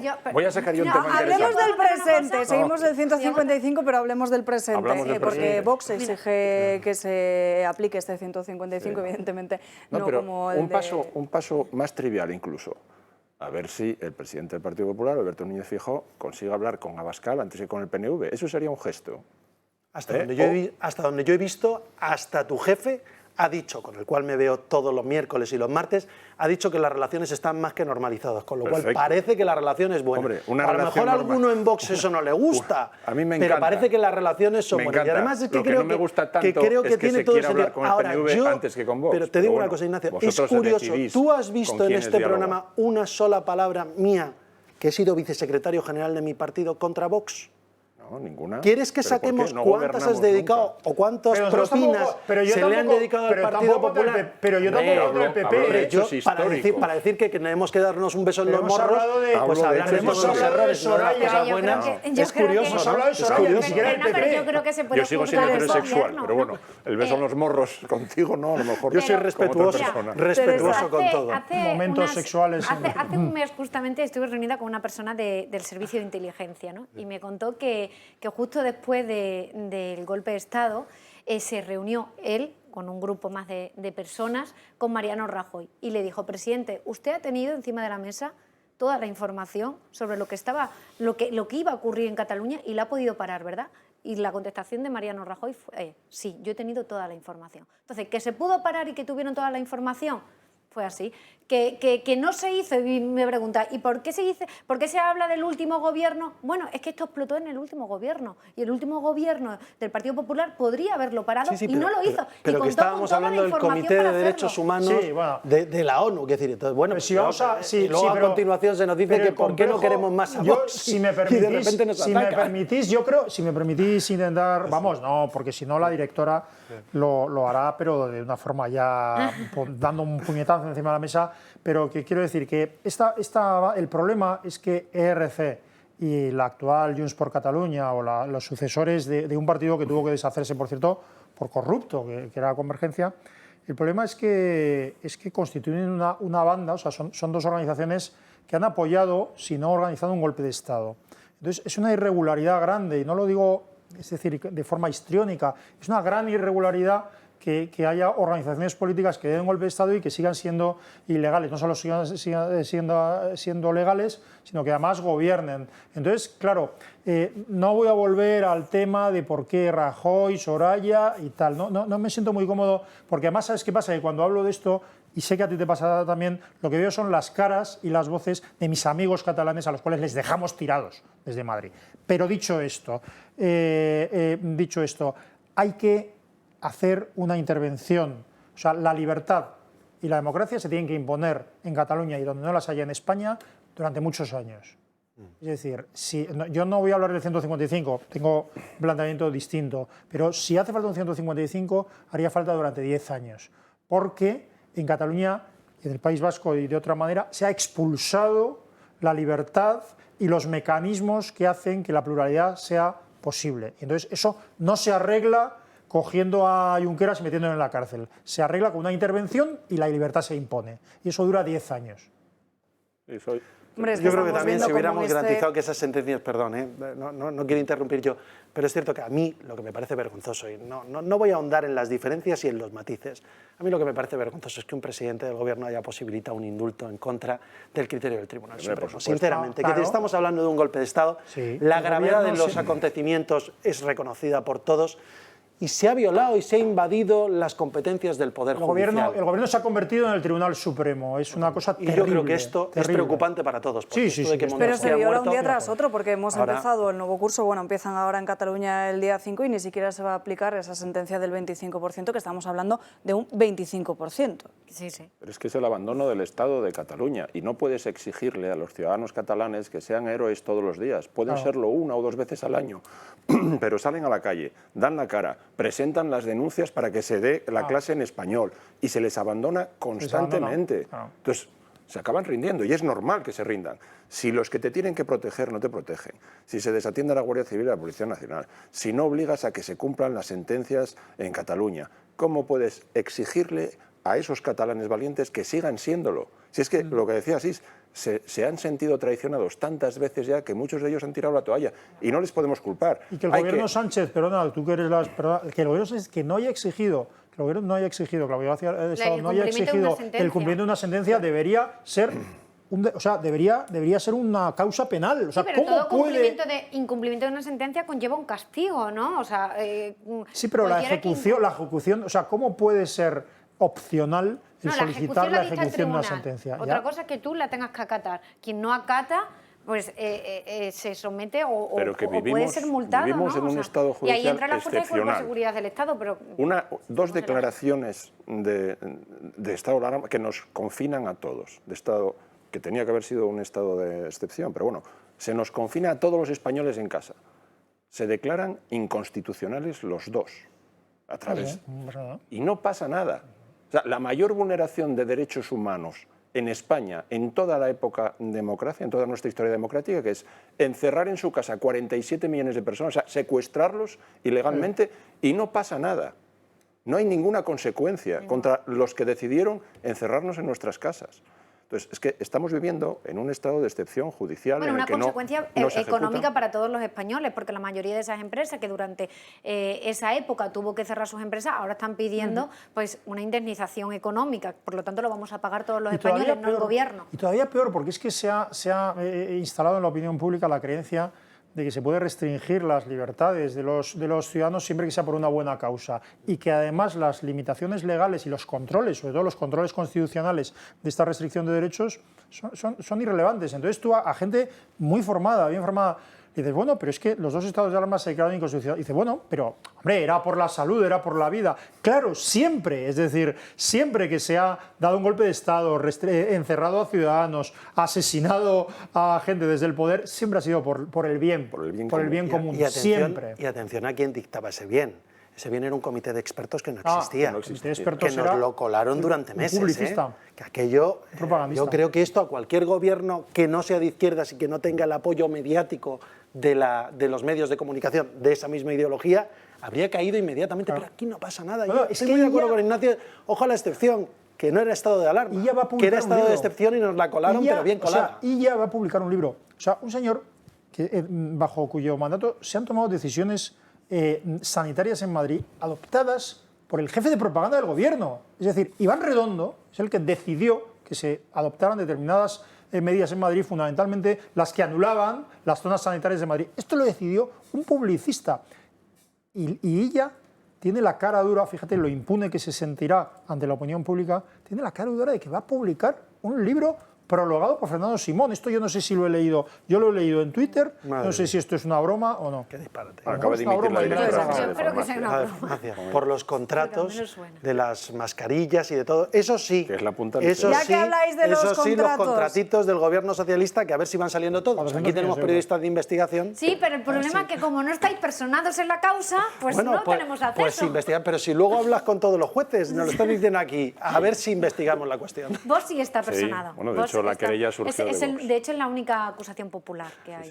Bueno, ya que hablamos del coronavirus y de esos contratos irregulares, nos vamos a ir a Sanidad por esa dimisión que les comentábamos en los titulares de este programa, porque con el tiempo ha quedado demostrado que las irregularidades en esos contratos de emergencia durante el coronavirus han salpicado de lleno al Gobierno. En las últimas horas, Patricia de la Cruz, que es la directora general de Farmacia, ha dimitido por verse inmersa en está investigada por comprar más de 600.000 test fallidos a China. La directora de Farmacia del Ministerio de Sanidad, Patricia de la Cruz, dimite tras 4 años y justamente en plena reforma de la ley del medicamento. Recordemos que la relación de la directora con la industria farmacéutica no ha sido del todo ejemplar. El propio exministro de Sanidad, Salvador Illa, le aconsejó que cambiara la relación con los laboratorios y dejara de tratarlos como enemigos de la administración pública. Además, la Cruz es una de los 3 cargos de sanidad que están siendo investigadas por las compras irregulares de material sanitario durante la pandemia. En concreto, compras de test de diagnóstico defectuosos a una empresa china en primera fase de la pandemia. Compras a empresas que poco tenían que ver con la industria farmacéutica. Estas diligencias se abrieron tras una querella presentada por Vox en 2020 y, según afirman los demandantes, este tipo de incumplimientos de contrato y sobrecostes pudieron suponer una pérdida de 47 millones de euros de dinero público. La salida de la Cruz del Ministerio de Sanidad se suma a la que protagonizó hace meses otro de los investigados por la justicia y que también declaró en abril en los juzgados, Alfonso Jiménez Palacios. Pues bien, es César Fernández, el jefe de la EMS, quien sustituirá a la Cruz, una persona que en los últimos tiempos ha estado muy involucrada en el análisis y los contratos de las vacunas contra el COVID. Hablamos de 47 millones de euros y estas noticias pasan desapercibidas para la mayoría de... Yo creo que es la punta del iceberg, que no se ha estudiado nada, porque se cometieron muchísimos errores, se contrató sin revisar el material, se incautó material sanitario en frontera que supuso un desabastecimiento porque los proveedores dejaron de mandar material a España. El Gobierno y las comunidades autónomas tuvieron que recurrir a empresas privadas que tenían canales de comercialización en China para traer material. O sea, fue todo tal despropósito y luego cuando vieron que era tal despropósito se quitan de en medio y que cada uno compre por su cuenta. Entonces, esto yo creo que es la punta del iceberg. Y es que quiero recordar que la dimitida directora general de Farmacia, cuando se presenta la querella por parte de Vox contra 3 altos cargos, la Fiscalía solicitó que se archivara. Y ahora estamos viendo que empiezan ya a dimitir, porque es la punta del iceberg. Cuando se analice, si es que se puede analizar en profundidad, esto es un chiste con lo que puede haber ahí. Pero lo terrible es que la sistemática manipulación de la opinión pública, o sea, por los medios de comunicación mayoritarios, hace que esto que es una causa, quiero decir, sólida en el sentido de que están imputados. O sea, estamos hablando de personas Hombre, es que Isabel Díaz Ayuso ocupó todas las portadas y esto encuentras a lo mejor 2 medios. Ha habido un tema concreto, que es que una persona que lleva 20 años, 20 y tantos años dedicándose al sector sanitario ha conseguido una mediación con la Comunidad de Madrid con un contrato que ha sido curiosamente fiscalizado por la propia intervención, con una comisión no la habitual, sino la que en el medio se hace, con un material que ha funcionado y que ha estado en el precio medio de ese tipo de material, y sin embargo tú preguntas a alguien sobre contratos sanitarios o sobre mascarillas, te dirán, hermano de Ayuso. Es alucinante. Claro, es alucinante. Y nadie ha pedido perdón a Ayuso. Y nadie ha pedido perdón a Ayuso, que hay que pedirle perdón por todo lo que se le hizo. Pero no solo eso, ahora hay que investigar. Y el calvario que le han hecho pasar a Almeida, con un montaje absoluto. ¿Y esto qué es? ¿Por qué los medios de comunicación no hablan de 3 directores generales? Ahí la culpa la tenéis los partidos políticos, que no jugáis bien vuestras cartas. ¿Qué hace la izquierda? Se personan todas las causas en las que se está investigando a la derecha para coger los sumarios y repartirlos entre los periodistas. Haced lo mismo vosotros. Haced lo mismo no sé si es revelación de secretos, ¿no? Cuando la causa no está secreta... Cuando la causa está en muchas manos no es pillable. Yo respeto tu acusación al pobre Antonio, pero aunque solo sea para defender las minorías, hoy me pongo del lado de Antonio, no sé, esto supongo que será verdad lo que dices, pero el poder de los medios de comunicación, a la hora de difundir esto. Es que, vamos a ver, también tenemos que tener en cuenta que la mayoría de los medios de comunicación en España, el 95% son de izquierda. Pues eso están financiados por la izquierda, claro, que gobierna. Efectivamente. Entonces, jugamos con esa desventaja, pero si luego a los medios de centro-derecha tampoco nos utilizáis para que podamos informar también de estas causas, pues ese es un problema estratégico vuestro. Es tristísimo que en España haya que dar información a los medios de centro-derecha para que se haga de verdad periodismo objetivo y que los medios teóricamente de izquierdas, que como dices son la mayoría, no hagan periodismo objetivo. ¿Eso es periodismo lo que hace la prensa de izquierdas? No sé, pero ¿Se trata objetivamente la noticia? No lo creo, mira, si recuerdo perfectamente una vez lo mejor que haríamos con el periodismo era cortar la financiación que publicamos pública. Que habían imputado al tesorero por primera vez de Podemos. O sea, no se dio en ningún programa. Y en cambio ese día se estaba dando en Al Rojo Vivo, en un programa de la competencia, que por quinta vez iba a declarar Paco Martínez en la Quiche. O sea, imaginaos... Un programa especial que iba por quinta vez. En cambio se imputaba a la gerente de Podemos y al tesorero de Podemos de un partido que está en el gobierno y ni un espacio. Imaginaos que el líder de un partido político, por ejemplo, yo que sé, el Partido Popular o el Partido o Vox, etcétera, va a comprar una casa y se compra un chalet. Entonces, para comprar ese chalet le acompaña en esta transacción el tesorero de su partido político para comprar su chalet personal para él y sus hijos. ¿Quién lo sacó? Claro, pues eso es lo que hizo, y lo sacó que diario, eso es lo que hizo Podemos. O sea, quiero decir, y no solo hizo eso, sino que además el préstamo en condiciones excepcionales. Y la niñera también iba en ese cupo, la niñera de y el préstamo se lo dio ¿quién? Pues se lo dio la Caja de Ingenieros, que era donde tenía depositado el partido el grueso de sus subvenciones. Esto le pasa, tiene la Caja B, donde tiene la Caja B. Esto le pasa a Santiago Abascal, o le pasa a Alberto Núñez Feijóo, o le pasa a la de Ayuso, y arde su casa. Bueno, pues Pablo Iglesias está retirado de la política porque le ha dado un guantazo del que todavía no se había recuperado, Dios se ha salvado, Isabel Díaz Ayuso. No, pero es que debería estar fuera de toda la vida política y de toda consideración por esa clara corrupción, al menos moral, si no económica y política. Luego el problema también de que ahora estamos hablando de Isabel Díaz Ayuso es que la Fiscalía Europea tiene abierta todavía la causa contra el hermano de Isabel Díaz Ayuso por un supuesto delito de malversación y por el momento todavía no ha abierto, ni creo que lo vaya a hacer, una causa por los contratos que sí que estaba investigando la Fiscalía Anticorrupción tras la denuncia presentada por Ayuso por los contratos de la mascarilla. Pero claro, ¿quién ha designado a la fiscal europea? Pedro Sánchez. Esa persona, esa fiscal que cobra ahora mismo un sueldo de alrededor 10.000 euros, entre 8.000 y 10.000 euros al mes mensuales, pues abre las causas. Y lo archivará el 5 de enero, estando aquí de vacaciones, para que no se entere nadie y no lo publique. Y el problema de la fiscal es que ella no ejerce la figura de la Fiscalía como en España la entendemos de la acusación y quien instruye es el juez, sino que como en Europa los instructores son los fiscales, ella ejerce la instrucción de la causa, cuando es parte también de la causa y tiene animadversión, al parecer, contra uno de los investigados o contra un familiar de uno de los investigados. Entonces, yo creo que ahí tenemos un problema bastante serio, entre otras cosas, porque no creo que tenga aviso de archivarla por el momento. Bueno, aquí sí que lo vamos a seguir contando. Nos tenemos que ir a una breve pausa de publicidad y enseguida estamos de vuelta. Seguimos en El Gato al Agua y toca hablar de inmigración porque hablábamos antes de marcharnos a publicidad de lo que cuentan y evitan hablar ciertos medios, porque esta semana ha llamado mucho la atención que hasta el diario El País se ha dado cuenta del drama de la inmigración. Saludamos a Rubén Pulido. Muy buenas noches. Muy buenas noches.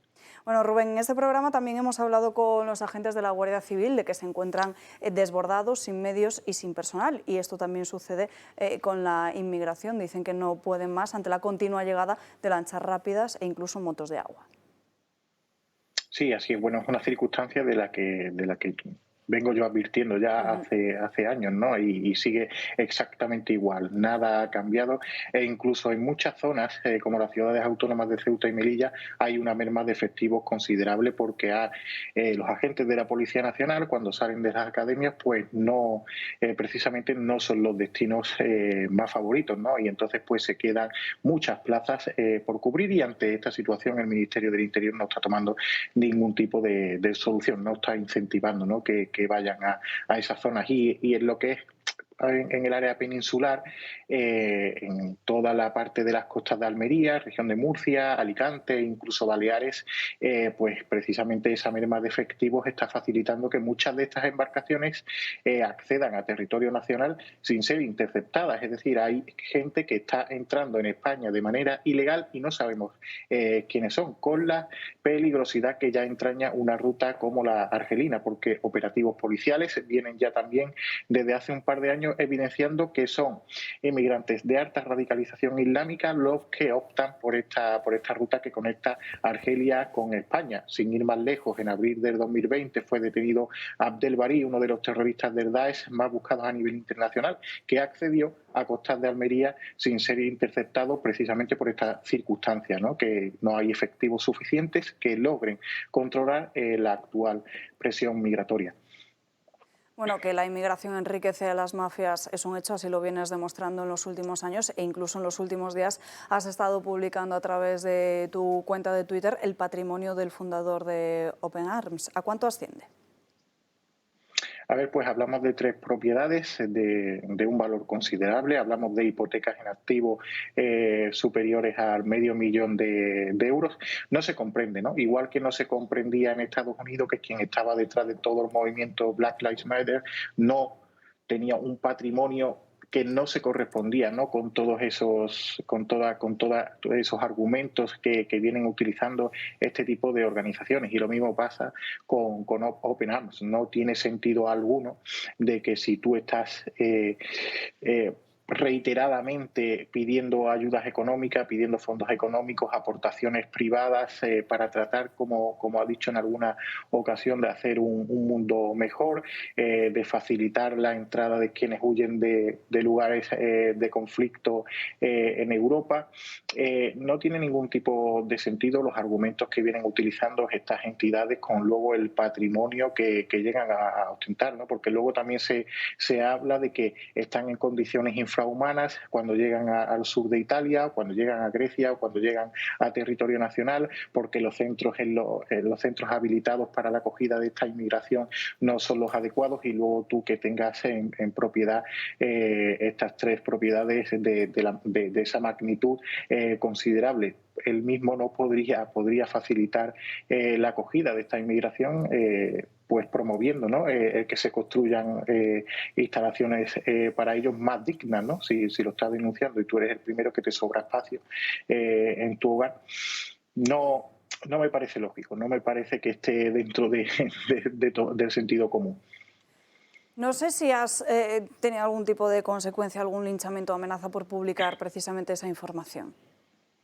Sí, absolutamente. Desde hace unas semanas estoy recibiendo mensajes un tanto desafortunadas, incluido hace una semana una amenaza de muerte que llegaba a mi terminal móvil, a mi número de teléfono, que obviamente ha sido denunciada, similar a las que recibí hace unos años previo a una agresión que tuvo lugar cerca de mi domicilio.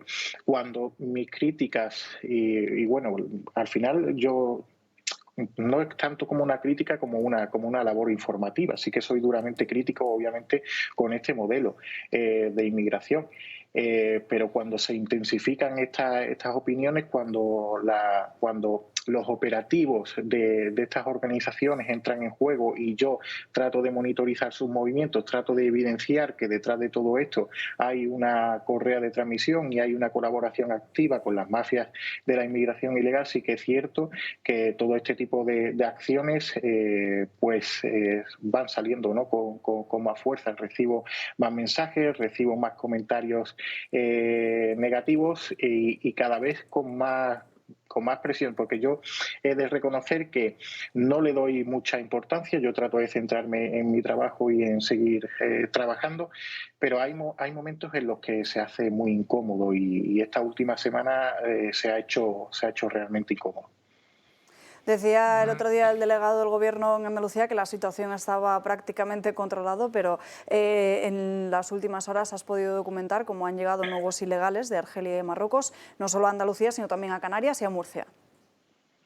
La situación no está controlada absolutamente para nada, ¿no? Pues ya vemos lo que está sucediendo de nuevo en el archipiélago canario, ¿no? Estamos cerca de las 11.000 llegadas en lo que vamos de año. Esto nos sitúa ante un incremento superior al 20%, bastante superior al 20%. A nivel nacional son ya más de 19.000 las llegadas en lo que llevamos de año, una cifra que nos sitúa en paralelo a las estadísticas del año pasado. Eso significa que no ha cambiado nada, y si las comparamos con el año 2020, pues el aumento es bastante considerable. Es decir, estamos ante una tendencia exponencial de datos, y estos datos pues nos revelan precisamente a lo que apuntaba, ¿no? De que nada está bajo ningún tipo de control, porque ahora recientemente se ha dotado de nuevo al régimen alauita de otras partidas económicas para tratar de controlar esos flujos migratorios. Pues hace 24 horas han llegado casi 160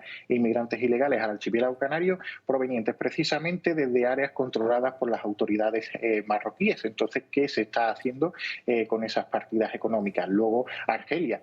Sí que es cierto que la presión migratoria desde Argelia no ha aumentado de forma considerable, exceptuando esa ruta balear, pero el flujo no para, el flujo no se detiene, la presión migratoria sigue estando ahí, la merma de efectivos sigue presente, como hemos dicho antes, en zonas como Almería, Murcia, Alicante, y por consecuencia pues está todo totalmente desbordado. Y lo que está sucediendo, que a consecuencia de todo esto, las mafias de la inmigración ilegal, estos traficantes, pues cada vez están mejorando sus acciones, se están anticipando cada vez más a todo tipo de acción policial. Las herramientas que utilizan son cada vez más sofisticadas, la logística que emplean también, ese uso de las redes sociales creciente que se está dando por parte de las mafias de la inmigración ilegal es cada vez más activo. Ya estamos hablando de que ya muchas de estas incursiones marítimas se llegan a compartir incluso en TikTok y tienen ya miles y miles de visitas. Están usando Telegram, WhatsApp, Facebook, Instagram. Están absolutamente valiéndose de todas estas herramientas para como un útil de marketing, ¿no? Para tratar de convencer a todos esos jóvenes del Magreb que están deseando ingresar en Europa por la vía de la ilegalidad. Rubén Pulido, muchísimas gracias por estar con nosotros en directo. Muy buenas noches. A vosotros siempre. Buenas noches. Nos metemos ya sin materia económica porque Yolanda Díaz, después de alientar a los sindicatos a que se manifestasen en las calles con la patronal, parece que ahora rebaja el tono con la COE. Sí, los sindicatos en esta ocasión tienen razón y les digo clarísimo, hago un emplazamiento a la patronal española que vuelva a la mesa del ANC para que sean capaces de alcanzar un acuerdo en materia salarial. Emplazo a la patronal y emplazo a los sindicatos que no se han reunido en esa mesa, se han levantado de la misma el 5 de mayo, que vuelvan a la misma. Con cariño, decía la vicepresidenta del Gobierno que volviesen a ese acuerdo, a esa mesa para intentar lograr un acuerdo, algo que llama mucho la atención porque Yolanda Díaz ha sido la misma que ha dicho que habría subida del salario mínimo con o sin la patronal. Y ya lo hicieron, es que son unos sinvergüenzas. Han dejado sin contenido el diálogo social. Ya subieron el salario social, el salario mínimo, lo subieron ya sin contar con la patronal. O sea que yo no sé qué nos están vendiendo aquí. No quieren diálogo, quieren una justificación. Nosotros queremos tomar estas medidas. Oye, y si ya lo pactan entre ellos, fenomenal, no las imponemos. Pero al final las impondrán porque ya lo han hecho. Y luego es que, bueno, aparte de que a mí me pone nervioso esta política del cariño, esto que, como decía, con cariño... Hay cariños que matan, pero yo no quiero a un ministro ni a una ministra con cariño. Yo quiero a un ministro o ministra que vele por los intereses de los españoles. Pero aquí lo que ocurre con ignorantes sectarias como Yolanda Díaz o como muchos otros es, pues, como en palabras de Bastiat, ¿no? Lo que se ve frente a lo que no se ve, ¿no? Lo que se ve es la subida del salario mínimo. Lo que se ve son las personas que cobran más. Lo que no se ve son las personas o que pierden el empleo o que no llegan a lograr un empleo precisamente por esa subida del salario mínimo. Lo que no se ve también es la economía sumergida que crea ese salario mínimo, y lo que se ve todavía menos es la espiral de inflación que va a crearla. Es decir, yo no que exista o que no exista un salario mínimo en una economía concreta, no tiene nada que ver en sí con el nivel de salarios, ni siquiera con el nivel del salario mínimo que exista en esa economía. La mitad de los países de Europa, perdón, un tercio de los países de Europa no tienen salario mínimo. No existe el concepto de salario mínimo. Y sin embargo, el salario mínimo real es mucho más alto que en otros que lo tienen. Quiero decir, bueno, esto es una discusión que nos llevaría más alto, pero lo que quiero decir es que son gestos. Entonces, Yolanda Díaz quiere que los que cobren más dinero sea gracias a ella y que nadie ligue a los parados por su culpa y a los que no obtienen empleo por su culpa. Eso será culpa, por supuesto, de los malvados empresarios. Es que los malvados empresarios, yo siempre eché en falta que sean más beligerantes con un gobierno que los está arruinando. Yo echo en falta un posicionamiento mucho más firme del empresariado en términos generales, porque es que parece que o quieren conseguir el favor del poder político o no quieren perderlo. Yo echo en falta unas organizaciones empresariales que de verdad confronten con el gobierno, que no estén siempre tan cercanos al poder político. Hay que dejar atrás esa economía son poder político, del empresario cercano al poder político. Hay que dejar atrás. A mí lo que me causa vergüenza es un 13,3% de tasa de desempleo general, la mayor de la Unión Europea, una tasa de desempleo femenino del 17% y una tasa de desempleo juvenil por encima del 30%. Y que estos señores vengan a hablarnos de que hay que subir los salarios mínimos a aquellos que pueden hacer posible la contratación para reducir esas cifras. Es decir, la ruina más absoluta de la mano de una ministra de Empleo comunista que está aplicando su ideología porque, como dicen en Juego de Tronos, winter is coming, solo que ahora no es el winter lo que viene son las elecciones. Y aquí ya hemos empezado con la carambola electoral de quién coge más votos dependiendo de quién. Les importa un bledo los empresarios, les importa un bledo en el fondo la economía y el empleo, pero tener bien asalariados, o por lo menos garantizados en ese salario mínimo, aquellos que presuntamente van a votarles. Pero es que las mentiras tienen ya las patas muy cortas y las elecciones están ya demasiado cerca. Una de esas mentiras ha sido el tope al gas, que supuestamente nos iba a rebajar la factura de la luz, pero no, este mes de agosto pasa a la historia como el mes más caro. El precio de la luz continúa disparado y agosto se convierte en el mes más caro de la historia. Para hacernos una idea de la situación, solo hay que comparar el precio del megavatio hora de julio con agosto y ver que en solo un mes la factura se ha disparado más de un 19%. El precio de la luz también batía otro récord, ser el primer mes en superar los 300 euros de media el megavatio hora. Y es que los 307,80 euros de agosto superan con creces el segundo puesto, alcanzado el pasado mes de mayo cuando el precio de la luz se puso por encima de los 283 euros el megavatio hora. Y los récords continúan. Este miércoles la luz se disparaba hasta los 476,39 euros, lo que supone la segunda jornada más cara solo por detrás del pasado 8 de marzo, cuando se llegó al máximo histórico, 544,98 euros. Además, con la subida de agosto ya son 3 los meses consecutivos al alza, a pesar de la introducción el pasado 15 de junio de la conocida como excepción ibérica. Y es que, como dice Margarita Robles, estamos en un momento muy complicado, se prevé un invierno muy largo, un invierno muy difícil. Y lo que están pidiendo en partidos como por ejemplo el Partido Popular es que el IVA del gas pase al 5%, lo que parece una propuesta sensata porque el IVA de la luz ya está al 5%, una propuesta que propuso la oposición y que luego en ese momento Pedro Sánchez rechazó, pero que luego hizo suya. Bueno, y luego además es que nos dicen que no hacemos propuestas, lo que hacen es rechazarlas constantemente. Y por cierto, entre tanto que no bajan los impuestos, lo que están haciendo es recaudar muchísimo más dinero con la subida de los precios. Y vuelvo a decirlo, en lugar de reinvertirlo en amortizar deuda o en reducir gastos estructurales o en ser mucho más eficiente, en lugar de llevar a capítulo 1, llevar a inversiones el dinero que van recibiendo, lo que están haciendo es pagar el estar unos meses más en la Moncloa. Se puede hacer. Se podían desviar costes energéticos políticos directamente a los presupuestos generales del Estado con estos ingresos, se podrían bajar con carácter permanente el impuesto a la generación eléctrica y se podría bajar también el IVA. Y se podrían tomar soluciones mucho más eficientes sobre la energía. La energía nuclear, a la que algunos o muchos tienen miedo, es una energía de 0 emisiones de CO2, de 0 emisiones de gases de efecto invernadero. Francia produce el 70% de su energía con centrales nucleares y nosotros estamos hablando de cerrarlas. Y yo creo que lo que tenemos que hacer es darle totalmente la vuelta a todo esto. Hay que ser mucho más inteligentes en nuestro mix energético y en nuestra proyección energética los próximos 30 años. Pero el problema es que ya llevamos así un año. O sea, yo recuerdo que justo en el verano del año pasado fue cuando comenzamos a notar la subida de la luz y del gas, y todos los meses íbamos batiendo récord histórico. Pues bueno, un año más tarde, en agosto de 2022, seguimos batiendo récord y a nadie o al menos eso parece, ¿no? La sociedad no se levanta, no protesta por estos hechos. Yo recuerdo que en septiembre del año pasado, Sánchez decía que el 2021 no iba a ser tan caro como el año 2018, porque el año de 2018 había batido récord, ¿no? Entonces no quería que en el año de su gobierno pues batiese récord. Bueno, pues incumplió la promesa, como ocurre con todas las promesas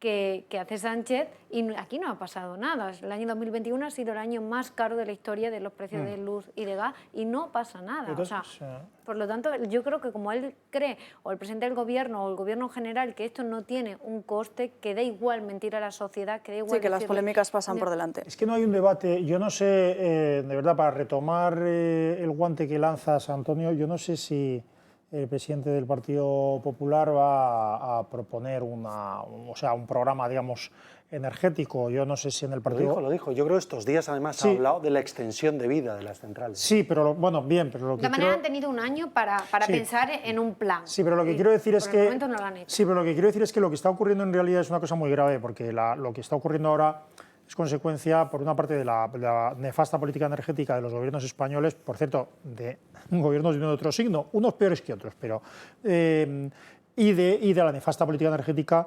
desde luego, de la propia Unión Europea.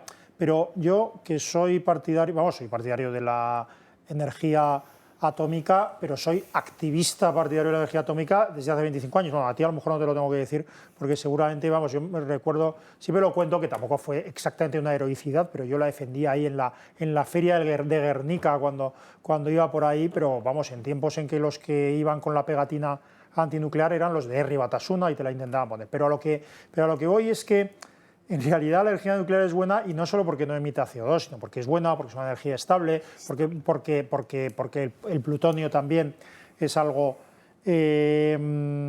accesible, aunque ahora no son eficientes las reservas de plutonio en España. Pero es que en Alemania lo que está pasando ahora,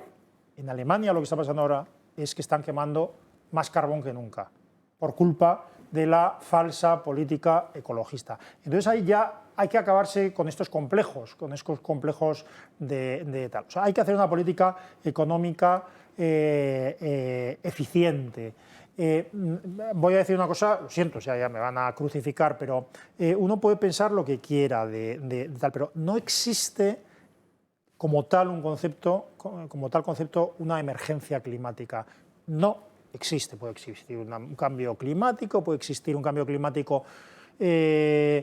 con un cierto grado de antropogenia, causado o no por... Bien, no existe la emergencia climática. La emergencia que tenemos es que la gente se va a morir de frío en Europa. La gente se muere de frío en Europa, no de calor. Mientras nuestro gobierno acaba de poner un nuevo impuesto, como otros muchos, a los gases fluorados, lo cual quiere decir poner un impuesto a los aires acondicionados y a los congeladores, mientras eso, en Europa la gente se muere de frío, no de calor. Este invierno van a morir de frío en Europa muchas más personas que el año pasado, porque el problema es el frío, no es el calor. Ignacio. El problema es cuando se impone la ideología a la realidad. Se vienen cometiendo errores estratégicos en política energética en España y en Europa desde hace muchísimos años. Yo siempre he defendido la energía nuclear, he defendido la exploración en el norte, en la cornisa cantábrica, de las reservas de gas, que habría que hacerlo a través de fracturación hidráulica. De hecho, dimos unas charlas con Shell Gas en su día. Tenemos gas en España para suministrar a nuestro país durante entre 50 y 70 años, pero está prohibido. Está prohibido. Explotarlo. Por cierto, prohibido por una ley de cambio climático que votaron las grandes formaciones en el Parlamento. Y ya sé que esa ley está, aunque no lo pueda decir, es contrario a Antonio González, pero lo estoy seguro. Pero vamos a acabar con los complejos, es que hay que modificar, es que está prohibido hacer prospecciones petrolíferas en España, Antonio. Hemos planteado una iniciativa en el Parlamento asturiano para que se rehabiliten y entren en funcionamiento las térmicas. Asturias hasta hace nada exportaba energía al resto de España gracias a las térmicas. Las térmicas de carbón se cerraron y ahora tenemos que importar energía del resto. Y es muy sencillo de entender. El precio de la luz y el precio de la luz se fija por un sistema maximalista en el que la energía más cara que entra al último lugar es la que fija el precio de todas las energías. Claro, cuando tu única energía de respaldo es el gas, cerraste las térmicas de carbón, la energía nuclear la tienes a medio gas y aún así, con las pocas que tenemos, genera el 20% en España. Con las pocas que tenemos, el 20%. Con pocas más nucleares podríamos ser prácticamente autosuficientes. Claro, cuando solo te queda el gas y el gas se pone a ese precio, pues no tienes más remedio y da igual la excepción ibérica que apliques. Además, la excepción ibérica es un engaño, porque es un déficit de tarifa. Vas a pagar algo menos hoy, pero te lo voy a cobrar en el futuro. O sea, no nos están regalando nada a los españoles, estamos regalándoselo a los franceses y a los portugueses. Pero luego confunden los términos, porque todo eso es así. Es que esto es un problema de diseño político de la energía. Si el problema no es un problema de falta de intervención, sino precisamente de intervención. El sistema marginalista de protección de formación de precios es que es una cosa muy razonable. De hecho, es el que funciona en los mercados y es un incentivo para producir más barato. Quiere hablar también Terol sobre este asunto, pero tendrá que ser tras la última pausa de publicidad.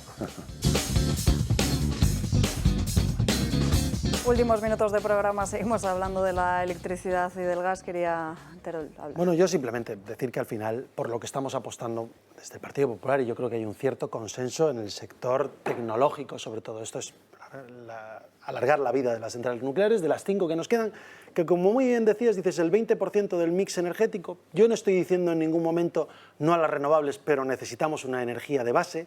La gente tiene que poder seguir trabajando. Yo sí. Energía de base completamente. Yo estoy a favor del mix general, pero claro, errores como la moratoria nuclear. En los años 80 se tomó una decisión que seguimos pagando en la factura de la luz. Yo le invito a la gente a que coja la factura y busque un concepto que son costes políticos, de decisiones políticas, y seguimos pagando que 3 centrales nucleares en España no entraran en funcionamiento y estuviesen a un 40, un 40 y tantos % de construcción por una decisión política. Decisión política que hoy, con esos 3 centrales nucleares, con creo recordar 2 reactores cada una, nos posibilitaría tener una menor dependencia energética de lo que estamos teniendo. O que se haya prohibido, y en esto hoy somos culpables varios partidos, el fracking, y sin embargo compremos a países el gas que lo extraen a través del fracking. Esto está ocurriendo. Por tanto, la política energética española y también la europea, porque el Green Deal de von der Leyen, pues oiga, pues parece que termina en los Pirineos, porque ella habla de que sí, se pueden poner proyectos de nucleares en marcha, y aquí tenemos un gobierno que, ya que hablan del negacionismo, el negacionismo energético está personificado en la persona de Sánchez y su vicepresidenta Rivera. Creo que ahí tiene que haber una inteligencia energética en España, creo que hay que potenciar mucho más este tipo de energías, y creo que tiene que haber un debate serio encima de la mesa. Ignacio Asís, ¿alguna última reflexión sobre que este haya asunto? debate. O sea, el problema en España, y no me enrollo, es que no hay debate, no hay debate continuo y serio sobre estas cosas. Nuclear no, nuclear prohibido. Pues oiga, pues mira, tenemos minas de uranio, podemos enriquecerlo con plutonio, tenemos el uranio 235, podemos conseguir construir centros precisamente para que esos residuos nucleares puedan estar y la energía a alta nuclear profundidad. En todos los sentidos, no, es que a mí el tema del contaminante prefiero dejarlo. El tema del CO2 o no del CO2, prefiero dejarlo. Pero es que la energía nuclear es la más segura. Encima. Es la más segura de todas las, quiero decir, es que... Claro, te hablan de Chernóbil y Fukushima y dices tú, es que los 4 reactores de Fukushima aguantaron un terremoto 9 y pico y solo uno tuvo un problema. Oiga, es que nada aguanta un terremoto 9 y pico en el más largo. Japón recupera la energía nuclear otra vez. Claro, es decir, yo, cuando se habla del fracking, que no lo describimos, el fracking son microfracturas en la roca a unos 2.000 metros de profundidad, que no entiendo cómo en Asturias está prohibido, porque tenemos minas con galerías de 6 metros de diámetro a 300 metros de profundidad, que generan incluso desplomes en superficie. Es una técnica muy segura y que nos permitiría abastecernos. Mucha gente piensa que el petróleo y el gas, pinchas la tierra y hay una bolsa gigantesca, un lago gigantesco con gas y petróleo. No, el petróleo y el gas están embebidos muchas veces en burbujas en la roca. Y lo que hace el fracking es generar unas micro roturas milimétricas para que todo eso fluya a través de las roturas y se pueda extraer. Pero no genera ni desplomes en las viviendas que hay encima, ni hay escapes de gas, porque sería una pérdida para la propia empresa que lo está explotando, y no se producen accidentes en Estados Unidos, que ha pasado de ser dependiente en términos petrolíferos y gasísticos a ser autosuficiente y exportarnos gas Pero a si en medio Canarias mundo. se negaron, si en Canarias incluso la población se la convenció, mayor parte de la población, de que no se realizaran prospecciones solo para saber si había petróleo. O sea, eso revela la calidad del debate público en España o su ausencia. Tenemos Y aquí lo vamos a dejar por hoy. Muchísimas gracias a todos por acompañarnos en este Gato al Agua. Se nos han quedado muchos asuntos en el tintero, pero seguramente mañana Ana Gullo a las 12 en Dando Caña tratará muchos de ellos. Nos despedimos recordando la vida de Gorbachov, que como les adelantábamos ayer aquí, falleció a los 91 años de edad en Moscú. La muerte del último líder soviético, Mikhail Gorbachov, ha provocado gran conmoción internacional por su valor político y su papel simbólico de hombre que dio un giro a la historia contemporánea. Ha muerto a los 91 años tras haber sobrellevado una larga y grave enfermedad. Tras más de 30 años retirado de la vida política activa, ha fallecido envuelto en la guerra de Ucrania. Junto con las reformas, avanzó hacia un acercamiento a Occidente para poner fin a la Guerra Fría y tratar de poner fin al peligro de guerra nuclear. Gracias a él se firmaron los primeros acuerdos de desarme con Estados Unidos y en febrero de 1990 Gorbachov fue elegido presidente de la Unión Soviética, convirtiéndose en la primera y última persona en ocupar tal responsabilidad. Lanzó la llamada perestroika, en un intento de reformar el sistema de poder soviético y su economía, pero tuvo que dimitir en 1991 tras un intento de derrocamiento y en pocos días se produjo la desintegración de la URSS y su desaparición como Estado. Gorbachov dio vía libre a sucesos tan definitivos como la caída del muro de Berlín en 1989, la reunificación de Alemania, el fin de la invasión soviética de Afganistán y la independencia de las 15 repúblicas que formaban parte de la Unión Soviética, y además asentó las bases para el desarme nuclear, unos cambios que trastocaron por completo el orden geopolítico internacional y que gracias a ellos recibió el Premio Nobel de la Paz en 1990. Por su parte, Vladimir Putin lamenta la muerte de Gorbachov, pero finalmente no habrá funeral de Estado, algo que se hizo con otros líderes como Yeltsin y Chernenko.